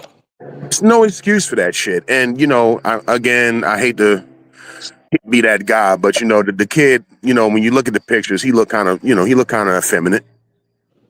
That don't help. Not at all. All of this shit is because you listen to Democrats. Democrats are the ones telling you that guns are bad and, yeah, man, we need to ban guns. And why do you listen to this stupid shit? So what do you want me to say? It's the same thing with that girl from where was she from? Bowie? Yep. They got chopped up by the illegal. Yep. Again, you listen to Democrats, you put on the cape for these illegals, then this happens, and now everybody wants to say, oh man, what a tragedy. Like, what the fuck? Like, again, you listen to Democrats. So what did you think was going to happen? You listen to Democrats. Did you say what you want about Trump? Didn't he tell you the majority of these illegals coming over come from their prisons? What country let their best and brightest go? If you're the best and brightest coming to America, you don't need to come over illegally, do you? No. Most of these motherfuckers coming over here are your criminal element. And this is what human rights organizations say. Everybody talks about Trump and what he says is so racist. Well, then I guess the human rights organizations are racist. I guess all these women's rights groups are racist because they say the same thing about south of the border, that women get killed daily. And it's a big problem. Mm-hmm. And, Charles, you hear me all the time talk about other cultures. Mm-hmm. When you start paying attention to other cultures, you know this shit. Culture across the border, across that southern border, it's different. Sweden. But black people, so wrapped up in this wokeism shit, you can't say anything bad about anybody unless it's a black man. You can talk bad about Trump and the Republicans. You can talk bad about black men, but nobody else.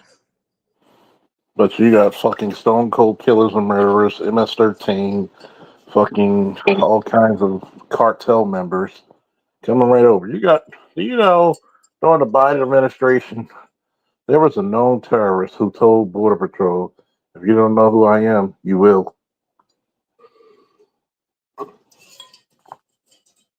Radical. He was so radical, he got kicked out of his group.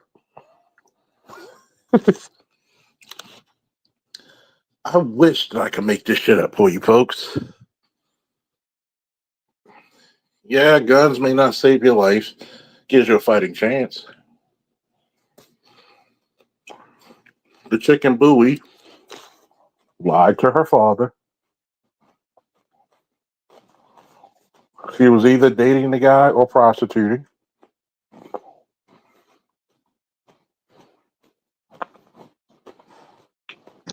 You went out late When I was after sundown. And what was crazy about that is that there's this chick.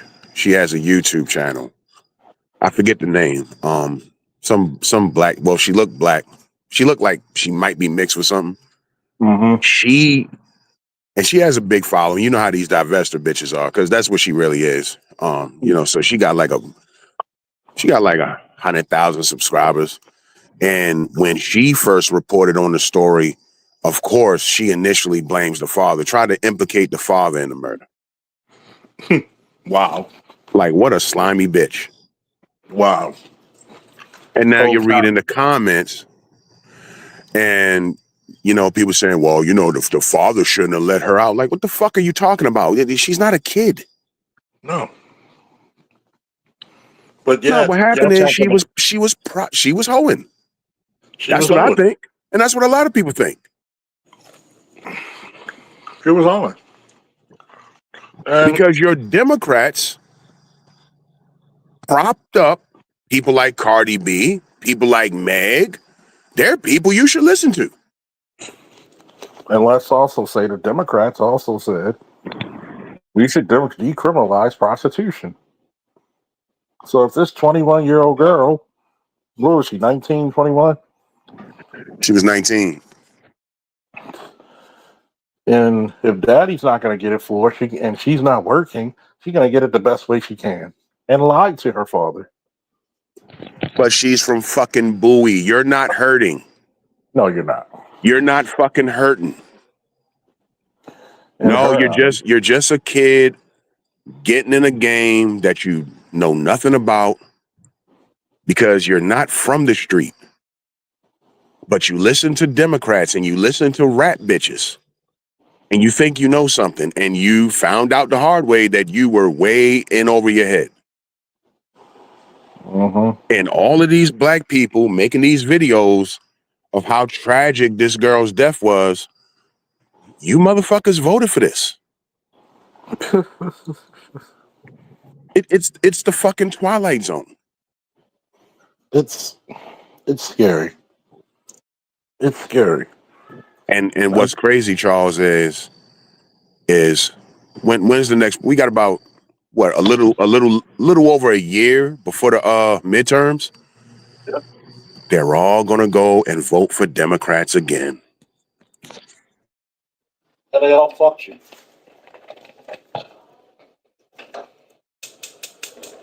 And they all fucked you in the end, so. I'm just waiting. What's up, Tunnel Runner? What's up, brothers? I'm just waiting for when I have one of these casts. And notice, and you know, Black Angry Man, Tunnel Runner, and others. I don't get the people debating me like I used to. Because somebody must have been right, and it's not them. For all this time, we go through this earth saying, hey, I don't think it's proper for this chick to be out there by herself, all alone. You keep preaching this independent shit that you don't need a man, and Mother Nature shows that you do.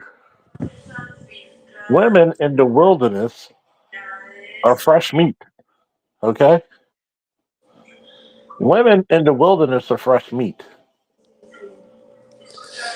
And these young girls need to be listening to their fathers, listening to good men, telling them the right things to do. They need to be listening because like I said, this independent stuff is not working because they are not independent. They never were independent. They were always dependent on somebody, and they need to be dependent on good, strong men. But this is what happens when you're told you don't need one. He's trying to take over your life. They're out here confused and adrift, not having no direction and just making mistakes. I don't even know if they're confused anymore, man. I don't even know if they're really confused because, quite frankly, you're looking at the evolution or the de-evolution of common sense and situational awareness. You don't know this motherfucker from an apple to a grape. You're gonna go out there and get in his vehicle. Don't know where you're gonna meet this nigga. You get murdered. What was she? Chopped up or cut, stabbed? Killed her and chopped up, yeah. Throw her over a bridge or dumped or took her under a bridge and dumped the body, yeah. Yeah. And people don't know. That's what gangs usually do when they want to get rid of somebody. They dismember you. That's what those cartel gangs. I bet you he has cartel connections. And here's the thing that nobody wants to admit. The very people who are all for sex work, because it ain't hoeing no more, it's sex work. We got to be politically correct about it. Hmm. And there's nothing wrong with being a sex worker. Okay. But what's the problem with the pimp? Oh, the pimp still gets charged. And that's human trafficking. That's a black man and he's doing bad things. You know, Hmm. here's the thing about it.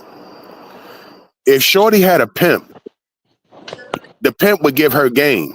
The pimp would have been her backup. Yeah, the pimp would have kept her safe. She would have she would have had somebody to call if things got rough. This little girl was out here doing something that she had no fucking clue about. In a dangerous world. Super dangerous world, man. It's the same thing when you see these little kids, these little young boys get involved in gangs. Dude, you're not from the street. You're not a street kid. You got no business being out here. Are you surprised when that kid ends up a stain on the sidewalk? But there's no outrage for that boy. No. Here it is. They don't even want to talk about people's holy. They don't even want to talk about it.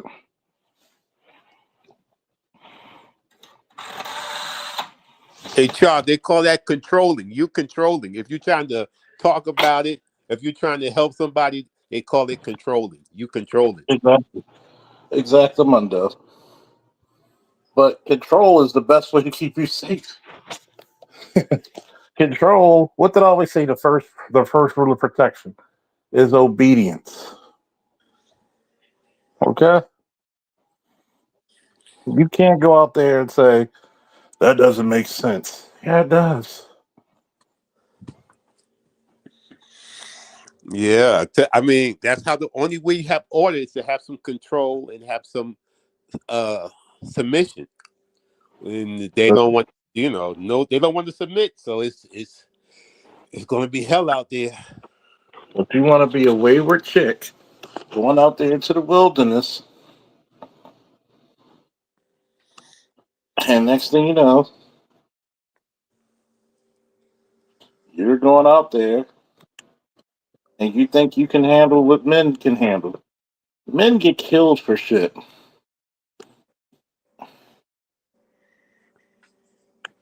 You think you could go out there how men could get handled. Men handle things, there's a possibility we could be killed. Women in the wilderness are fresh meat. Okay? You never hear about a woman living in the woods by herself, do you?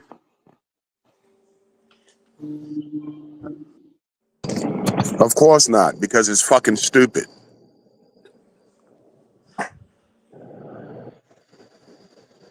But black women get caught up in this feminism shit, and you know they're perfectly fine with, you know, being on camera saying how they choose to fucking bear.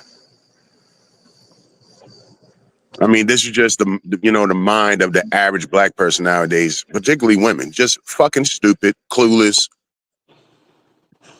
totally oblivious to everything that's going on. And again, I mean, I bring it all back to Democrats, because all of this shit, feminism, all this leftist ideology, every last one of them are come right from Democrats.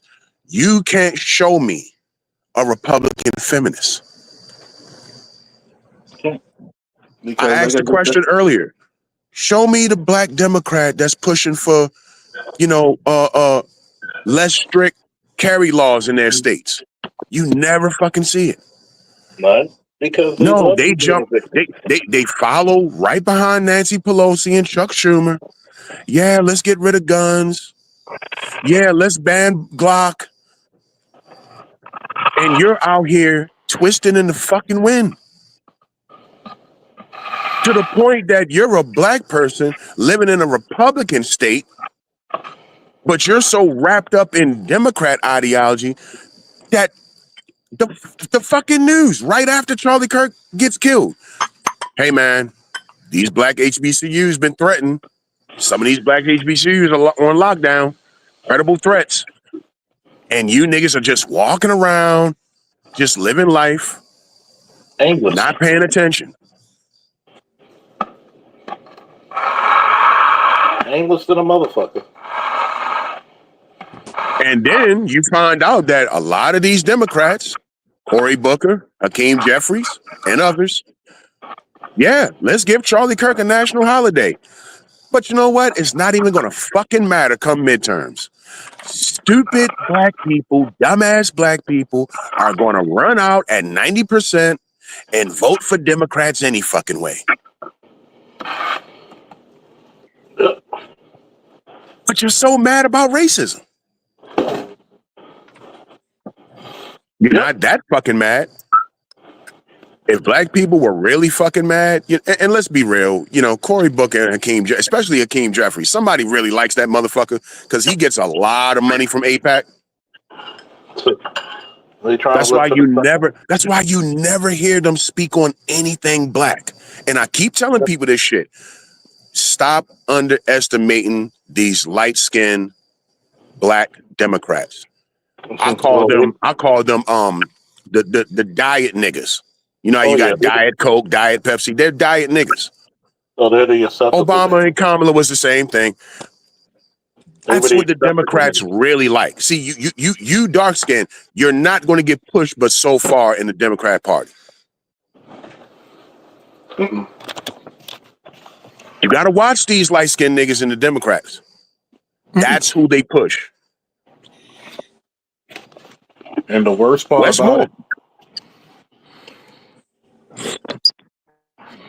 about it, these are some of the most uppity living in. Hold on.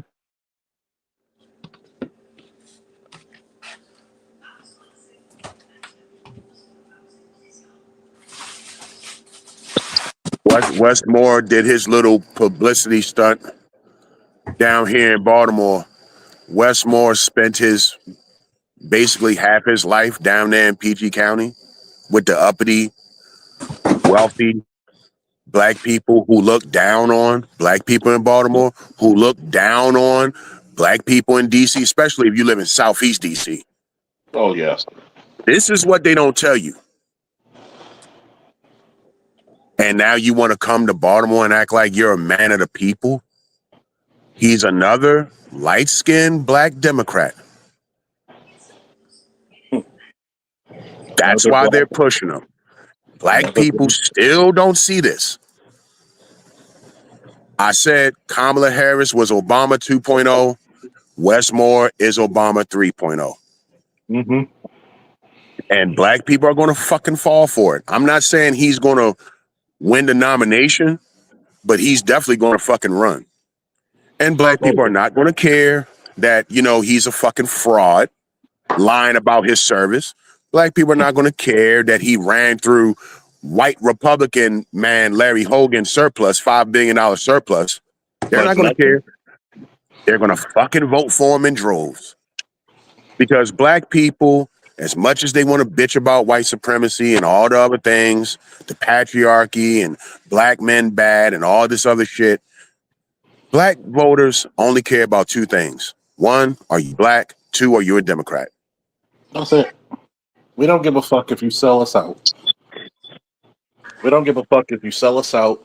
We don't give a fuck if you steal money that's supposed to go to our children and their education. Can that black man do some nigga shit?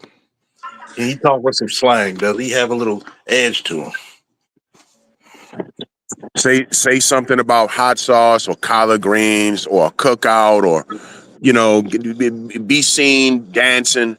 And hey, more than enough reason for me to fucking vote for you. More than enough. But All yet, you I need- remember black people in the 90s were so mad at Rush Limbaugh, who was one of the first I ever heard say the term low IQ voter or low information voter. But you get mad. Yeah. You get mad about it, but then you prove them right. That's the part that kills me. You got this recurring low ball fucking bullshit. It drives you crazy as not only a goddamn. Hey, how's it going, people? How's it going? Who are you? It's Chill Scotty right here, and I'm 43 hours around like the Rush Limbaugh and all this other stuff. So, you know, I get it. How's it going, my man? How's it going, everybody? It's a Saturday going? night. Well, just chilling out. And yes, I will put in, I'm not a word P-bomb or something. I'm going to post my link into the StreamYard chats. That's me right there. Just talk to people and debate and have fun. How's everybody doing? Doing okay. What do Thank you wanna for talk having about? me. Thank you for having me, Manosphere. I really appreciate that, my man. Okay. And what do you want to talk about? Well, we could talk about boxing. Like I said, Terrence Crawford was going to beat Canelo several months ago. That's one thing we could talk about. But we could talk about anything else. But yeah, you know, personally, I'm a boxer, and yeah, I knew Terrence Crawford. I've told people that he is Muhammad Ali, and I've said it for like the last 2 years. So I was I was laughing my ass off 2 weeks ago or a week ago or whatever when he kicked Canelo's ass.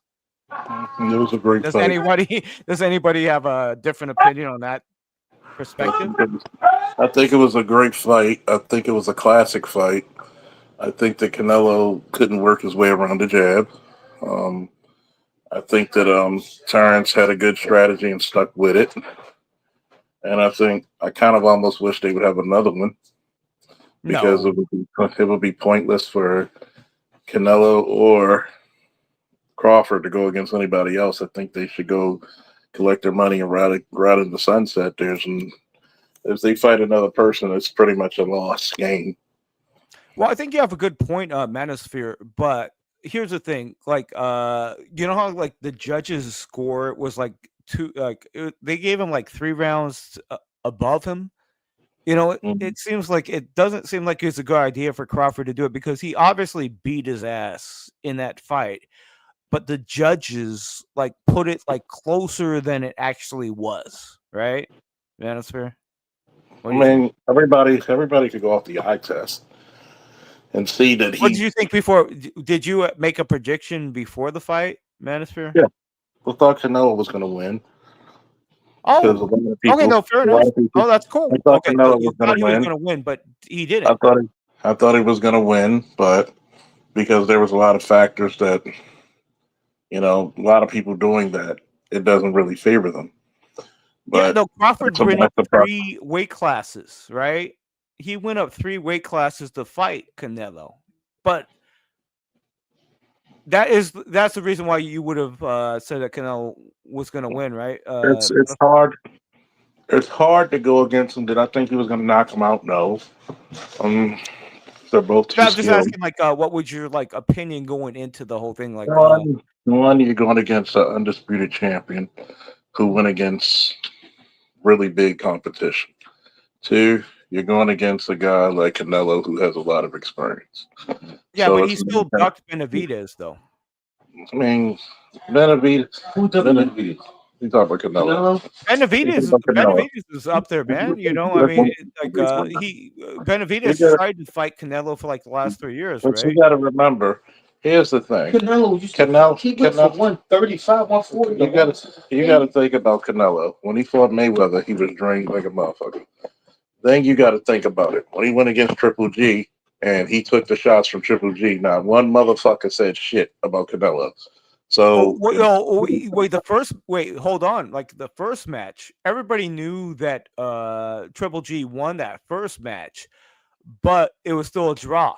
But every boxing analyst knew that like Triple G won that first match against Canelo. Again, the second or third, okay, you can give that to Canelo, right?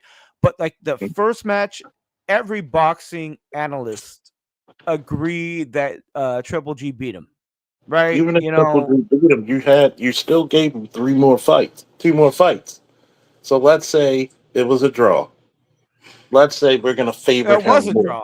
No, but actually, it was a draw. It was a draw because between the first Triple G and Canelo, and then what happened? Yeah. What happened the next? Basically, Canelo did the Triple G, but Crawford did the Canelo.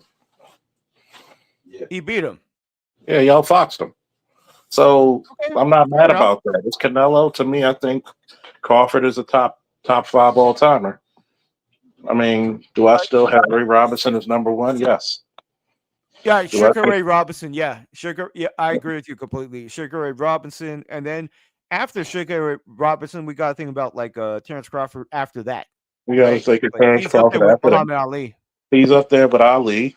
He's up there with Leonard. Yeah, we are on the same page. Yes, he's up there with Leonard. Sugar Ray Robinson is like probably the best. And then when you think of Sugar try Ray, to think about like Ali when you think of all the attributes of Sugar Ray, not at all. He's not negative in any. He's not a better defense fighter than 40. He doesn't have to be, even though his defense is very comfortable. There's times you can't even land on. You're arguing with somebody. Yeah, he was saying, there's no argument. That's my godson saying that, he's not a better defensive fighter than Floyd. I've heard that. I've heard that type of stuff too. But you know what? A lot of people have not given Terrence Crawford any credit, right? A lot of people have not given him any credit. And in this fight, they thought he was going to lose it. And I told everybody he was going to win it. I mean, here's the part. First of all, the best defense is knocking a motherfucker out. So yes, if you really want to talk about it, here's the part. Not really. What? Not really. He's not a knockout artist. He was before. He's an attrition. He's an attrition of blows artist. Well, Manosphere, like, it'd be pretty cool if you like your nephew would get on his own mic, right, to like try to dispute it because. Yeah, like I was talking to some Floyd Mayweather fan the other day too about this. Like, okay, so there's Ali, and then you brought up Sugar Ray Robinson. I could definitely agree with you on that. Like, Sugar Ray Robinson could definitely be number 1. Yeah, But I would definitely put Terrence Crawford above. I would definitely put. Yeah, well, Floyd's not number one. Give me one reason. No, Floyd he is not. Yeah, I agree with. Yeah, I'm agreeing. That's what I'm saying. This guy should get on his like own mic because like I'm Here's the agreeing with like part. Moon's You want to Manosphere. you stop the eating right there now. Let me tell you stuff. Get No, on that's your what you own do. mic. That's what I'm telling. That's what I'm telling him. I'm like this. First of all, you look at Floyd. Floyd's defense is nothing that Bray wouldn't be able to handle. And he would beat him. And then you're talking about he would beat him. He would beat him. Let me put it to you this way. When it comes to boxing, there's a difference. Canelo doesn't have a jab at all. Ray Robinson lived and died by the jab. One of the best jabs in boxing history. Sugar Ray Robinson invented modern boxing. So yeah, that's what I'm saying. Like when you say he's the best, yeah, because he invented modern boxing. Sugar Ray Robinson. It was it was 70 years ago, right? The guy fought like how we fight nowadays. That is why he's the best. That's what I'm saying. Like this other guy should get on the mic because like what you're saying, Manosphere about like Sugar Ray Robinson. He says get on the mic. What you're saying about like Sugar Ray Robinson was he invented modern boxing. He really did, and that's how people fight nowadays. It's based on like what Sugar Ray Robinson did. You could say he is the best ever. It's like I said. Say that. It's like I said. Marco Ruiz was the predecessor of modern mixed martial arts. Okay. Second to him was Ken Shamrock, and this is pre-GSP BJ Penner. So when I told people, if we talk about mixed martial arts, we'll talk about Bruce Lee. We'll talk about him all day, man. Even with Bruce, Tao and all that other stuff, man. Yeah, even with that modern mixed martial arts, if I said people who actually competed, yeah, it's not stuck in the ways. You know, when I look at Marco Ruiz, that guy could do anything he pleased. He would not be lost in modern day mixed martial arts with his skill if he was at his prime now. Here's the part. No, fair enough. You bring up Sugar Ray Robinson because he was like the first, he invented like all the modern boxing strategies. Yeah, that is why I completely agree with you on that. I've never heard anybody ever say he was the best, but you said it. I agree with it because the dude, like I'm watching him. This is like he was 70 years ago. And he's fighting, he understands the strategies of nowadays, right? Like moving forward like this, blocking like this. Like the dude came up with all the rules. I mean, he came up I'm training in boxing every day. I mean, he basically this guy came up with it like 70 years ago. So yeah, definitely Sugar Ray Robinson. I would agree with anybody that says he's the best because he came up with modern boxing. Well, at the very least, he's the first person that demonstrated like modern boxing. You know what I'm saying? Even if I get the closest to him, the two people who are the closest to him, Ali and Leonard. Ali, yes, and what about Terrence Crawford? I think he proved it. I've been purporting for this guy for a while, and a lot of people don't like him. My girlfriend, she's black. She's like, why does everybody hate Terrence Crawford? I don't know why they don't like. I don't know why they don't like Terrence Crawford. A lot of people don't like Terrence Crawford because of Bob Arum. Yeah. I don't understand that myself. But a lot of boxing fans, there was a lot of boxing fans that do like Terrence Crawford, and like me, I said he was going to win this fight. He's better than Canelo. He is a way better boxer than Canelo, and I've been saying that the whole time. And I'm glad he got his flowers now. I'm glad he got his flowers now because here's the part. Here's the bad part about it. Terrence Crawford is one of those guys like a Sugar Ray, like a Ali, and a couple other guys I could probably name. You don't appreciate them till they're gone. Nobody really did. They won't. You're right. They won't appreciate them till they're gone. You'll look at guys like it's a George Foreman damn near to do a whole goddamn image reversal for people to even like him. Yeah, and you know what? That's trying to say that he should fight Benavidez, a guy that like Canelo's been ducking for like 3 years and shit. Like Canelo, he's already moved up 3 weight classes and he beat Canelo, who all these people said is the best. He's done it. He doesn't have to do anything more. He should not fight Benavidez. If anybody should fight Benavidez, it should be Canelo. Canelo should fight him, but I think Canelo should be. He should, and he will get his ass beat by Benavidez. I don't think when that he does fight him. I want to see. I want to see him. I want to see a guy like Boots and Benavidez. I want to see guys like that. I want to see. Boots. Yeah, very good. Yeah. I want to see guys like that. I want to see new blood. Crawford, give him his flowers. Canelo, give him his flowers. Yeah, but you think that Canelo could beat Benavidez? I don't think so. I think Benavidez is going to beat his ass. But my whole point is that, like, I don't think that. I mean, Crawford already explained everything. He don't need to move up another. He just moved up like 3 weight divisions to beat Canelo. He don't need to move up to face Benavidez, the guy that Canelo is scared of.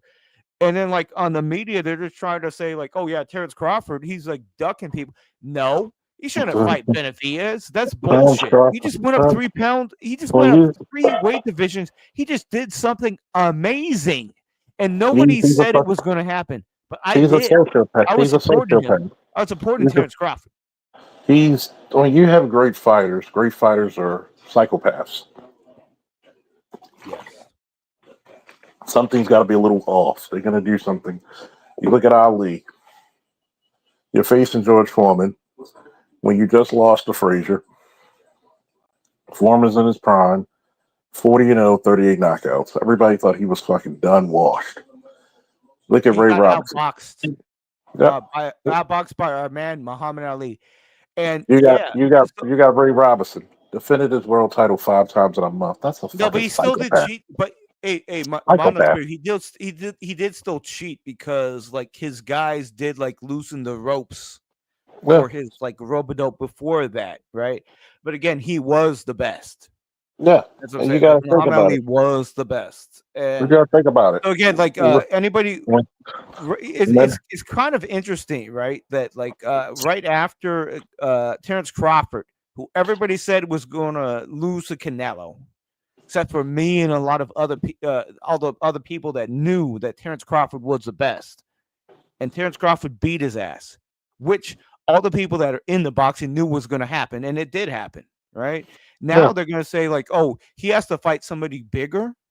Like, no, he's done. He's done enough, man. I don't think he needs to fight again. It should be Canelo. I don't think Canelo he needs to fight again. Benavidez. That's what I'm saying. He's been ducking that fool for like 4 years. How much money did Crawford make from this money?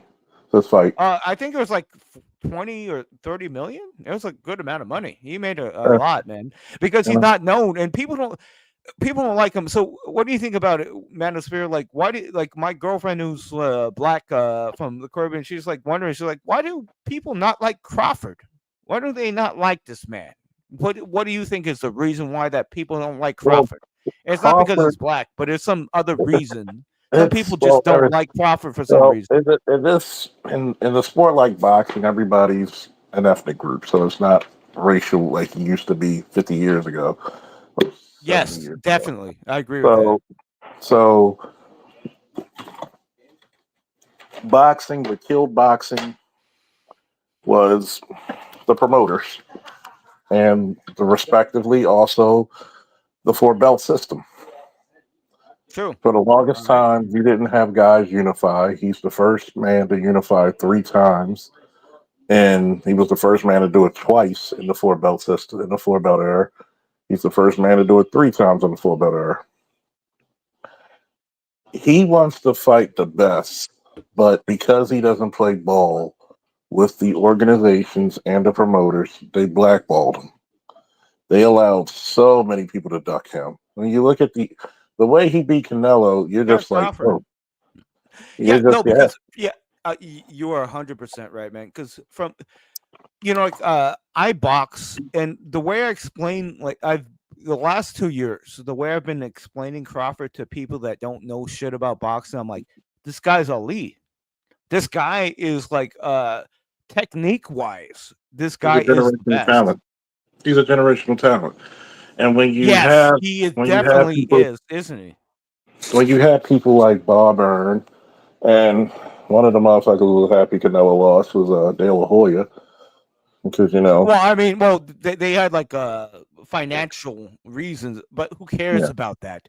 We're talking yeah. about real boxing, my man. But real And boxing, if you're gonna put it pound for pound, there's no. Terrence Crawford is the best. Okay, I'm 43.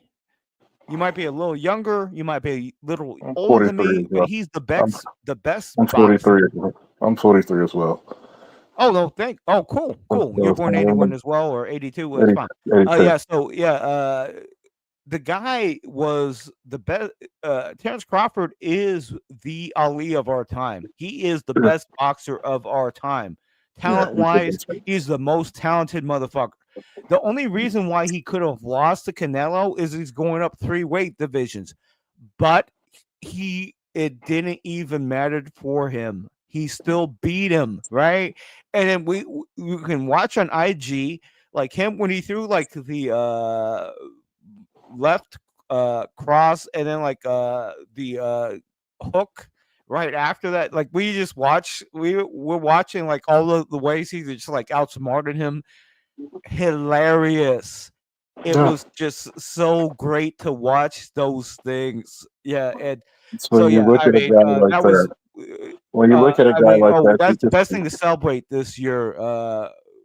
With Terrence Crawford beating Canelo was the best thing I've seen this year. when you look at that, it reminds me of like setting up traps. And he set up. Yeah, he did. No, because he's such a great. He's again like people that don't know about boxing. That's why I explain it. Like my girlfriend, she don't know shit about boxing, so I just said like, hey, you know, I watch boxing every fucking day. I love boxing so much. I practice boxing. I do boxing every day. I love boxing, but like she don't know anything about it. But like it was probably like a year, 2 years ago. I told her I was like, Terrence Crawford, this guy is the most skilled boxer there is. I told her that 2 years ago, and then when she heard the results of it, she's like, oh, okay, yep. When you look at it, I think Terrence should not fight anymore. I think he should be on. He could. Yeah, I mean, he should retire. I mean, there's nothing else he has to do. He moves up 3 fucking weight divisions. Like all these assholes are saying, like Canelo's the best. Okay, fine. He just beat his ass, dude. So yeah, that's done. I think he should do his Mayweather's, retirement tour where he gets a Logan Paul, a Jake Paul, or whatever. Make your money and go at it. You think he should take on Jake Paul? I think he should do exhibitions and make money. Well, here's the thing. Like, they have that exhibition with like Tank Davis. I mean, Tank Davis is a great boxer, but I mean that's obviously like a shill, right? I mean, it's a money grab. Yeah, it definitely is, and we all know that Tank Davis. He's been a great boxer. I mean, he's looking to get some money. Is he afraid to fight Roach? No. He wants the money first before he gets, because guess what? Boxing has a shelf life. So why not get this money? Run, get this money. I'm going to really train for Roach. We're either going to do it in Baltimore, D.C. Yeah. And let's go at it. Yeah, exactly. It's a money grab. Yeah, but it's done. It's done.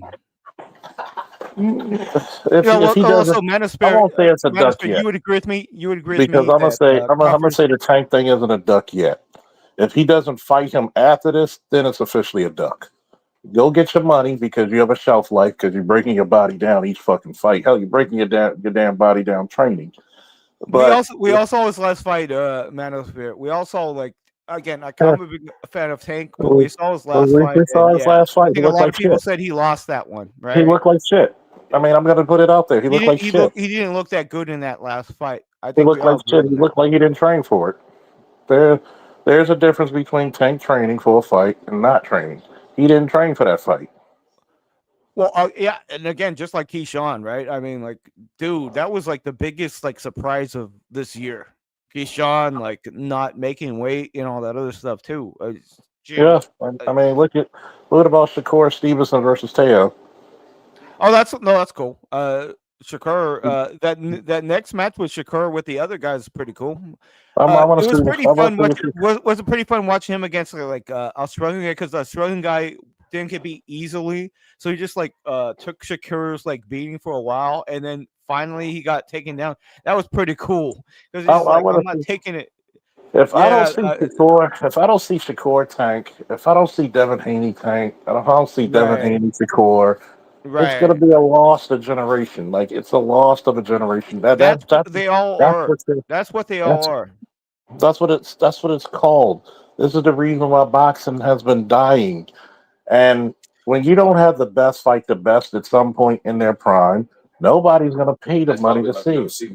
You're right. You are 100% right. You know, you're 100% right. Like my new trainer, like he's a trainer, he's a boxing trainer, and he said like the commissions only give a shit about money, and I think they've proven that shit. You know, I think it's like very obvious that that's the only thing they give a shit about, money. You know, but and it's Reddit because here it is, right? You telling me nobody's gonna pay for Shakur Stevens tank? Nobody's gonna pay for Devin Haney tank. Nobody's gonna pay for Shakur Stevens. I would. And Yeah, Devin I'd Haney like to watch all those fights. and Devin Haney. Like you could see. This is the fucked up part. When the four kings were boxing, which is Hagler, Hearns, Duran, and Leonard, they fought each other multiple times. You're telling me that we don't have the version of the Four Kings. We have too many fights that are actually one and dones.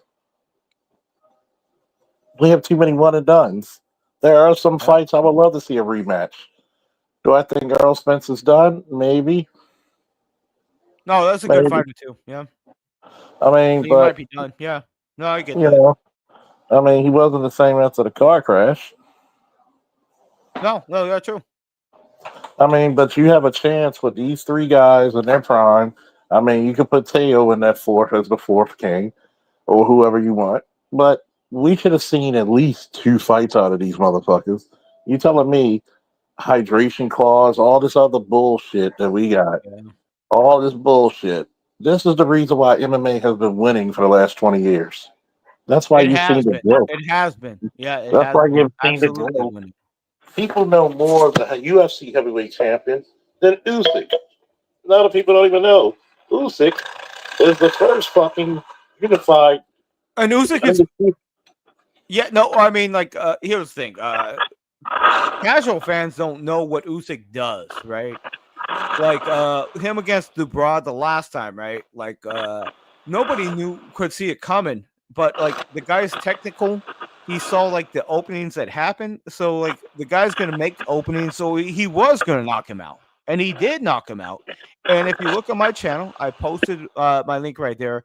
I gave my own like reaction to Usyk against Dubois 2 right after it happened, and I was like, yeah, the dude just like came in like stupidly, and he got beat up by Usyk. That's boxing here, normal boxing here. Yep. You don't have a heavyweight. You don't have a heavyweight. You don't have a heavyweight that can actually equal. That can actually Lamont Roach and Victor Ortiz. Victor Ortiz is pretty cool. He's from like he's from Oxnard, the 805. Yeah, I like to see a Roach. Imagine Roach versus Shakur Stevens.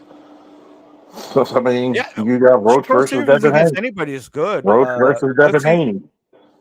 Yeah, all of that is pretty good. Yeah, you know, you're gonna have to make a decision very quickly in boxing because there's no more Mayweather. There's about to be no Canelo. No, there shouldn't be any more Crawford. He doesn't need to prove anything else, does he? Crawford already sealed his legacy. He just needed to do little exhibitions to get a couple of million here. You know, go to Japan, go to the United Emirates. Well, I will say that he's just the best of all time. Crawford he's definitely top five. Definitely top five, top four. I'll just say he's the GOAT. He's the modern day GOAT, as I would say it. He's the modern day GOAT. From our generation, because like you know, I grew up with like Tyson. Tyson was Oh, awesome, Tyson. right? Tyson was awesome, but is he my top heavyweight of all time? No. He's my favorite heavyweight. I love Tyson. Crawford does not have the resume to be the top 5. His skills proved it, my man. His skills. He proved doesn't it have the the whole time. resume. You can't even put The Crawford over resume De La was his Hoya. own skills because he grew up. He knocked out anybody from left hand or right hand, and his technical skills have just been above everybody else's. That is something that is undisputed. So was And Prom De La then he's Hoya, taking but on Canelo right here, and it just shows it somebody who knows boxing better than the other guy. And Canelo knows boxing. He has great trainers. He's a great boxer. He has great trainers, but he took on somebody who's better. so you're Who's a telling better me that boxer, has Crawford? better trainers, and is a better boxer. You're telling me Crawford got a better resume than De La Hoya? No. Well, no, I like De La Hoya. I thought De La Hoya was great, a boxer for sure. Does Crawford have a better resume than De La Hoya? No, I think no, yeah. In a sense, I would say that Crawford is the best. But that's yeah, not De what La I'm Hoya is asking. up I'm there, asking too. about the resume. Because you're going to rank Crawford ahead of De There's La no Hoya. resume, man. There's definitely a resume. All pro fighters got a resume. No, that's a when you fair start with point. De La Hoya, when you That's start a with De fair La Hoya's point, man, resume, because you got to go to the that's a Olympic fair gold medal point. first. De La Hoya was one of the best too. De You La got to Hoya go to was that. one of the best too, but I would put Crawford above De La Hoya. You got to go against it because when De La Hoya De La Hoya was great, man. He was one of the with best De La fighters Hoya, I've you ever got to seen remember. in our You time got to. too. We're all the You same. got to. We're all the same like life period, right? You De La got Hoya was awesome. You got to remember when he went against Sweet Pea. That was a war. Yeah. Hold on for a De La Hoya second. was one of the best. Somebody Fernando in the Vargas. That's probably like the biggest like fight where he just like kicked ass, right? Hold on for a second. Somebody in the chat, Zito said it's 2 different eras.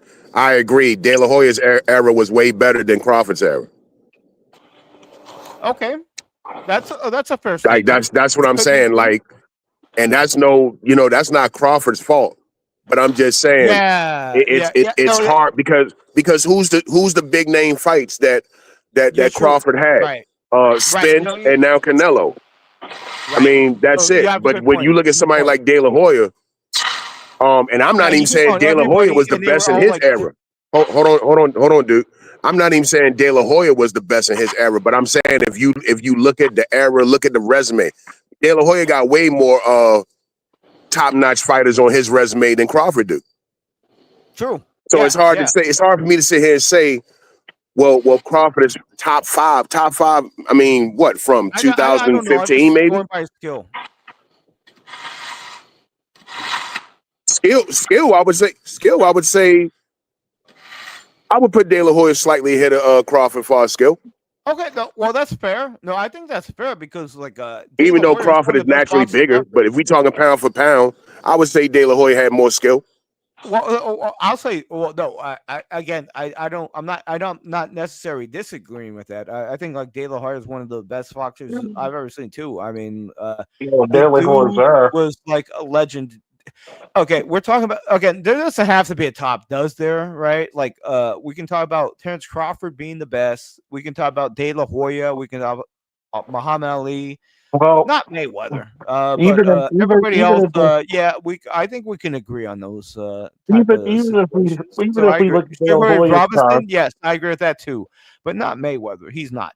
He's not even in if those same categories. You gotta put Mayweather up there. You can't put Crawford and then say not Mayweather. That's crazy.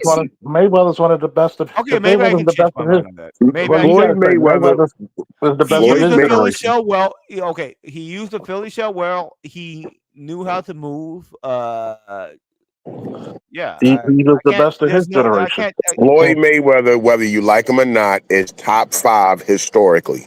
No, you know what? Not even top 5, top 10. Top Yeah. 10 historically. And I can Okay, we nitpick can do Floyd on that. some things. I think Floyd cherry picked a lot of his fights, especially after he beat De La Hoya. True. You know what I'm saying? True. I can nitpick Floyd too, but if we're talking about skill, skill, Yeah. he's on a whole nother level than Bud. And I like Bud, but we Yeah, talking I about like Bud skill. better. I Come on, think man. Bud is better than him, but fair enough. Fair enough. I mean, look at this, right? There's only, when it comes to pure boxing skill, there's only 3 to 4, 5 at best who's on the same level, if slightly better. And what do you think those three are? And I agree. Roy Jones is. It's hard to put Roy. It's hard to put Roy Jones in the same category as Bud Crawford. I mean, come on, man. We talking about skill. We talking We about haven't top even talked 5. about him. We Bud haven't even cannot talked about be him top yet. 5 if Roy Jones Jr. is going to be in that top 5. The I reason That's disagree why, saying that with you Bud is 100%. on the same level as Roy Jones Jr. Come on, come I would on. say, ABM, I I would say, think we agree on a lot of things. And yeah, Roy Jones Jr. Yeah, most of it was like yeah, he fought in a very nice way. Like what was it? Like karate type of fighting way, like Roy Jones. But like him and Tyson, let's say him and Tyson are like on the top of the list, right? They For both what, were like heavyweight? two dudes that were like on the top of like physical advantage.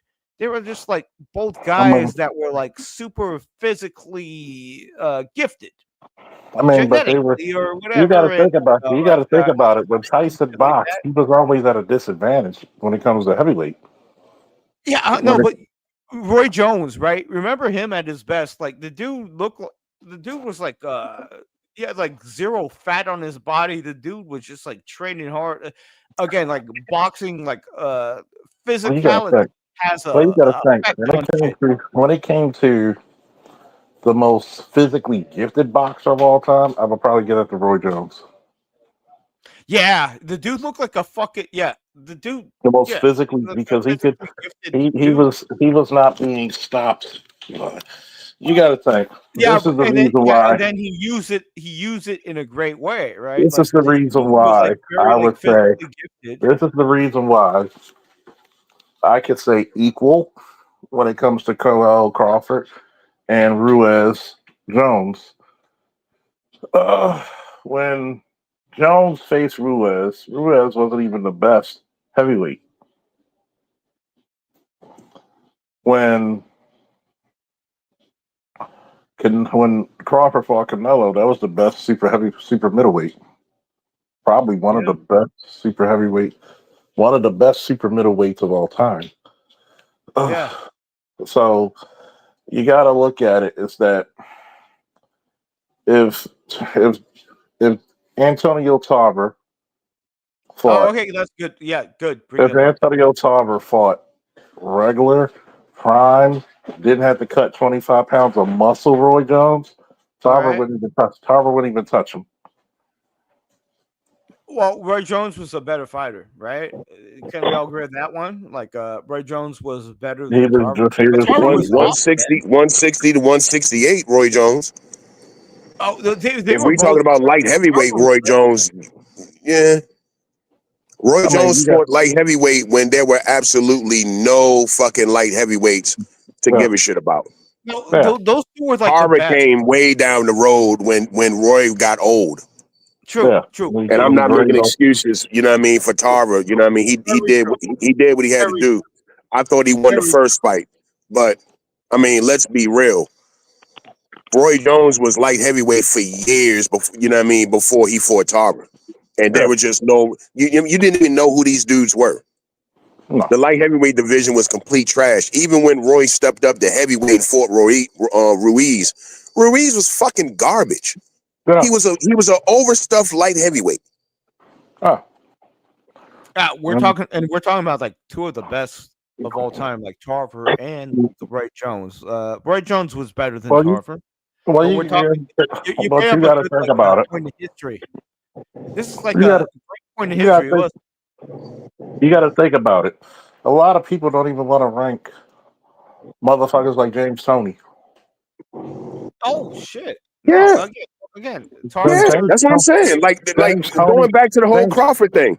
You can't say Crawford with his two notable victories. It outranks James Toney.